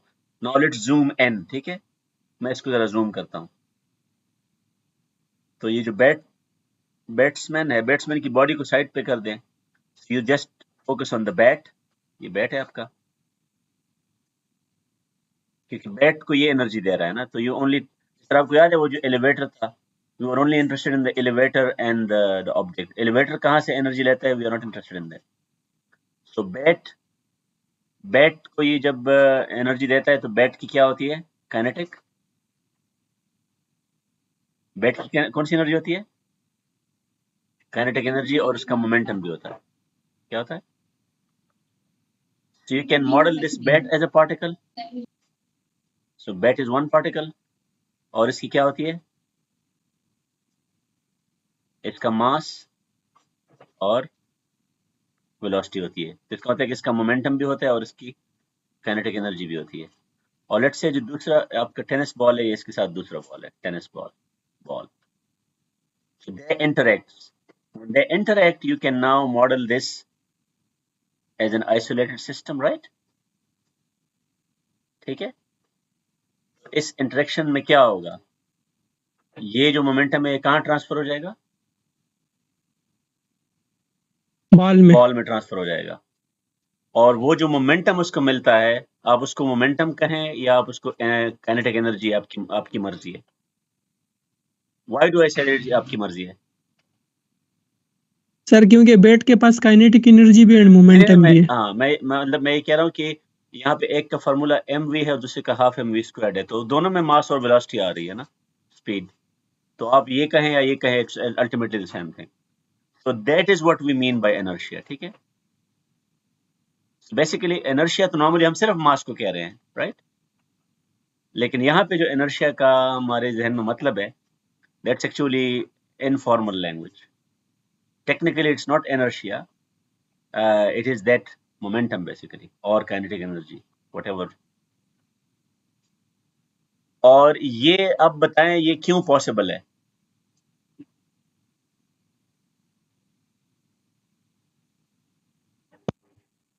हमने ये तो कर दिया, लेकिन हम यहाँ पे एक चीज इग्नोर कर रहे हैं ना, ये इंटरेक्शन के लिए भी एक चीज जरूरी है, हम इस इंटरेक्शन को थोड़ा सा प्रोब करें।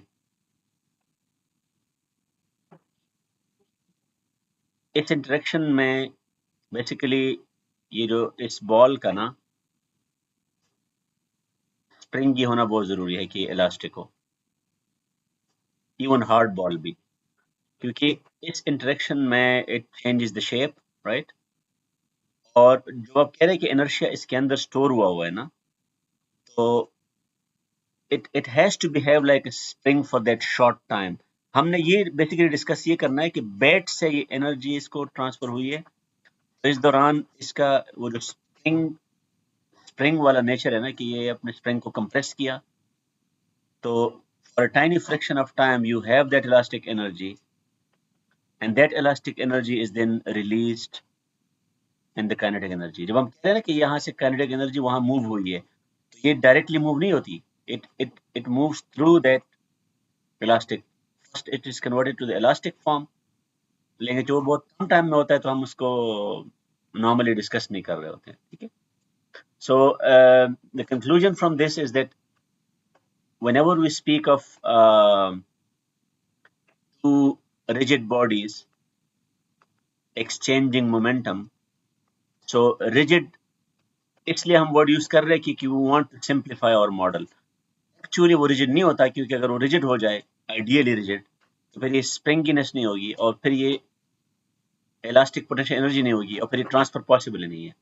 This transfer is requires that elastic behaviour, ठीक है, but you will not need it every time.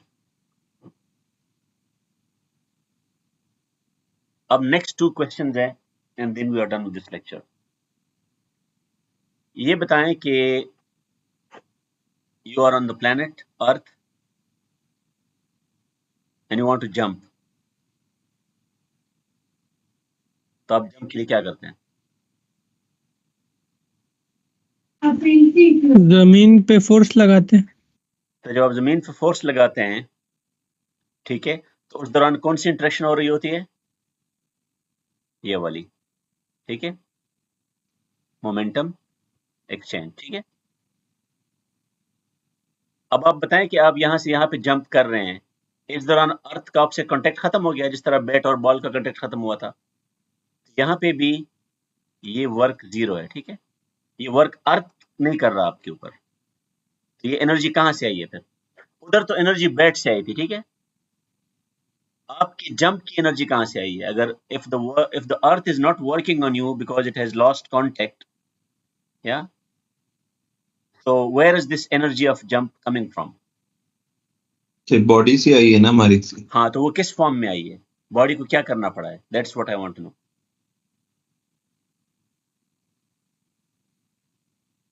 आपको मैंने यहाँ पे बार बार क्यों कहा कि स्प्रिंगीनेस इलास्टिसिटी जरूरी है? यस सर, इलास्टिक आपके फोर्स लगाया था जिसने हमें जंप आपके किया। जो मसल्स होते हैं ना, मसल्स, दे आर इलास्टिक, ठीक है। तो आप जंप लगाने से पहले अपने बॉडी के अंदर मसल्स को आप करते हैं, उनको compress. Basically you need to compress certain muscles and they store energy and then they actually, so ये जो elastic behavior है, इसके बगैर कोई भी इस तरह की interaction possible नहीं है। even though we say we have a rigid body model, but actually things are not rigid. Internally वो muscle वो elasticity आपको चाहिए होगी, ठीक है। one last example, अच्छा, ये मैंने आपको ये रोड वाली दी थी एग्जांपल कि when you have a car on a road, right, and let's say it is moving,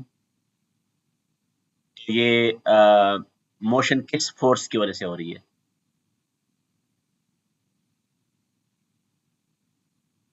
How is the car moving, or how are you walking? Let's say either you walking or the car moving, the same thing. If ये the force which is countering, yeah, or I would say the force which actually allows you to accelerate, ये किसकी वजह से आ रही है?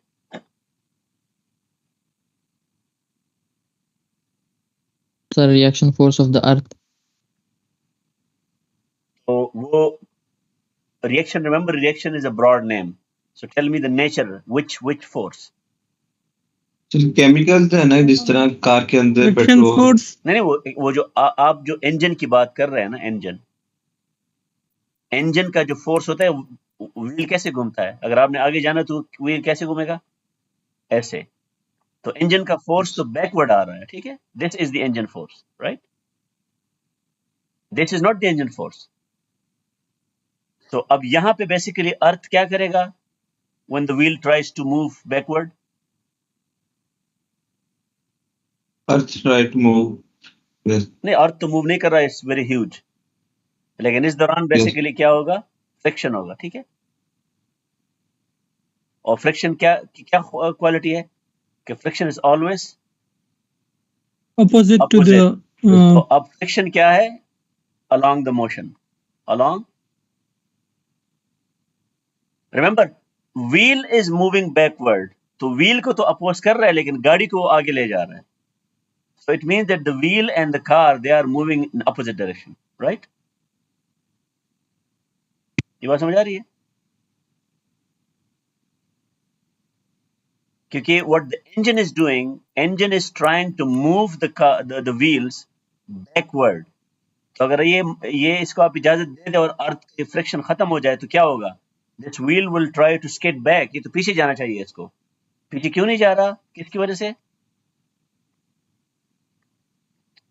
Friction की वजह से। और फ्रिक्शन क्योंकि फॉरवर्ड है, तो friction actually takes the whole body in the forward direction.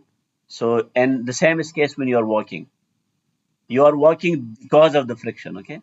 Without friction you can not walk, क्योंकि आप बेसिकली जो भी इंटरनल आप मसल्स यूज कर रहे हैं, उन मसल्स का सिर्फ एक काम है, to push the earth backward.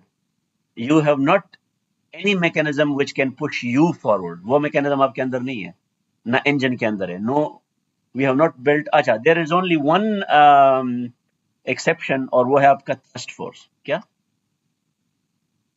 Thrust force में if you have a rocket trying to move forward, तो वो क्या करेगा? It will expel gases backward, लेकिन उसमें भी रिएक्शन फोर्स ही चाहिए ना। इवन वो थ्रस्ट में भी, मतलब so every motion as a consequence of some reaction force.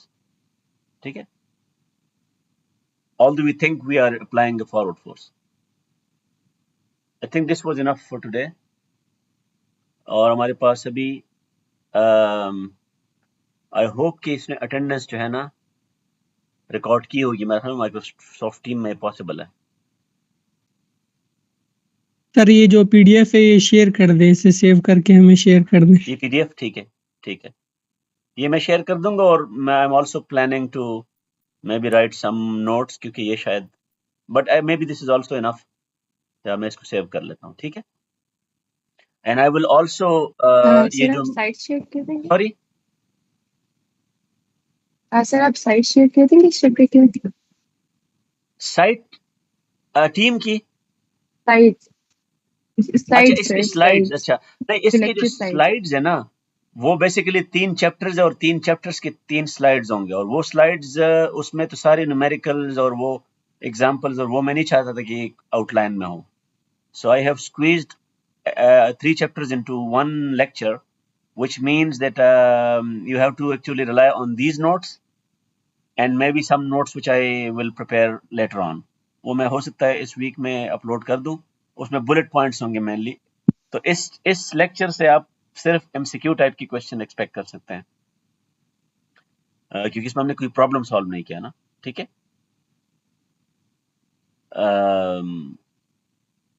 तो जी sir.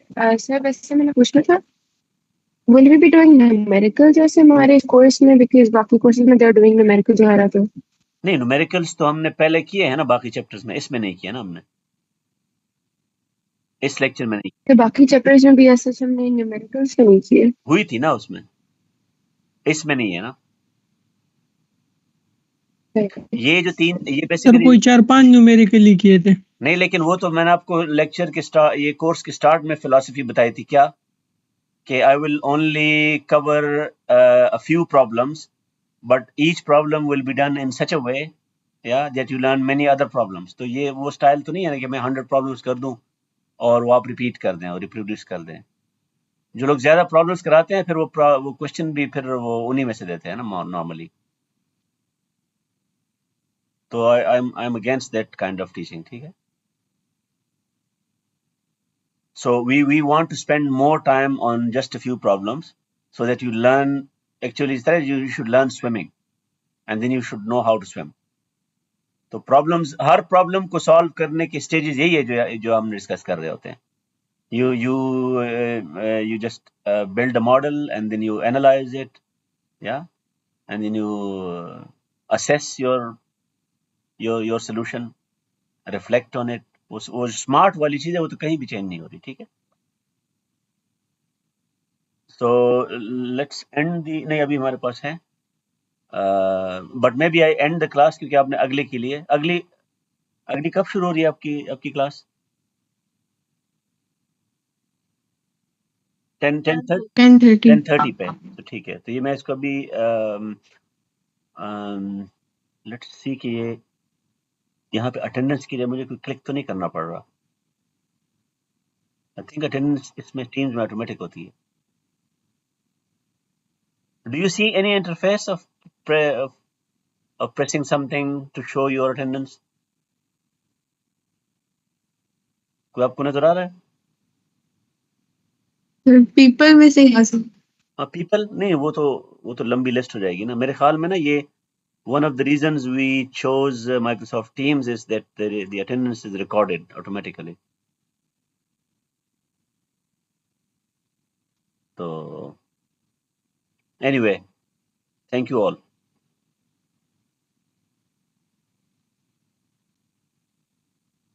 Okay, Allah Hafiz. Allah Hafiz.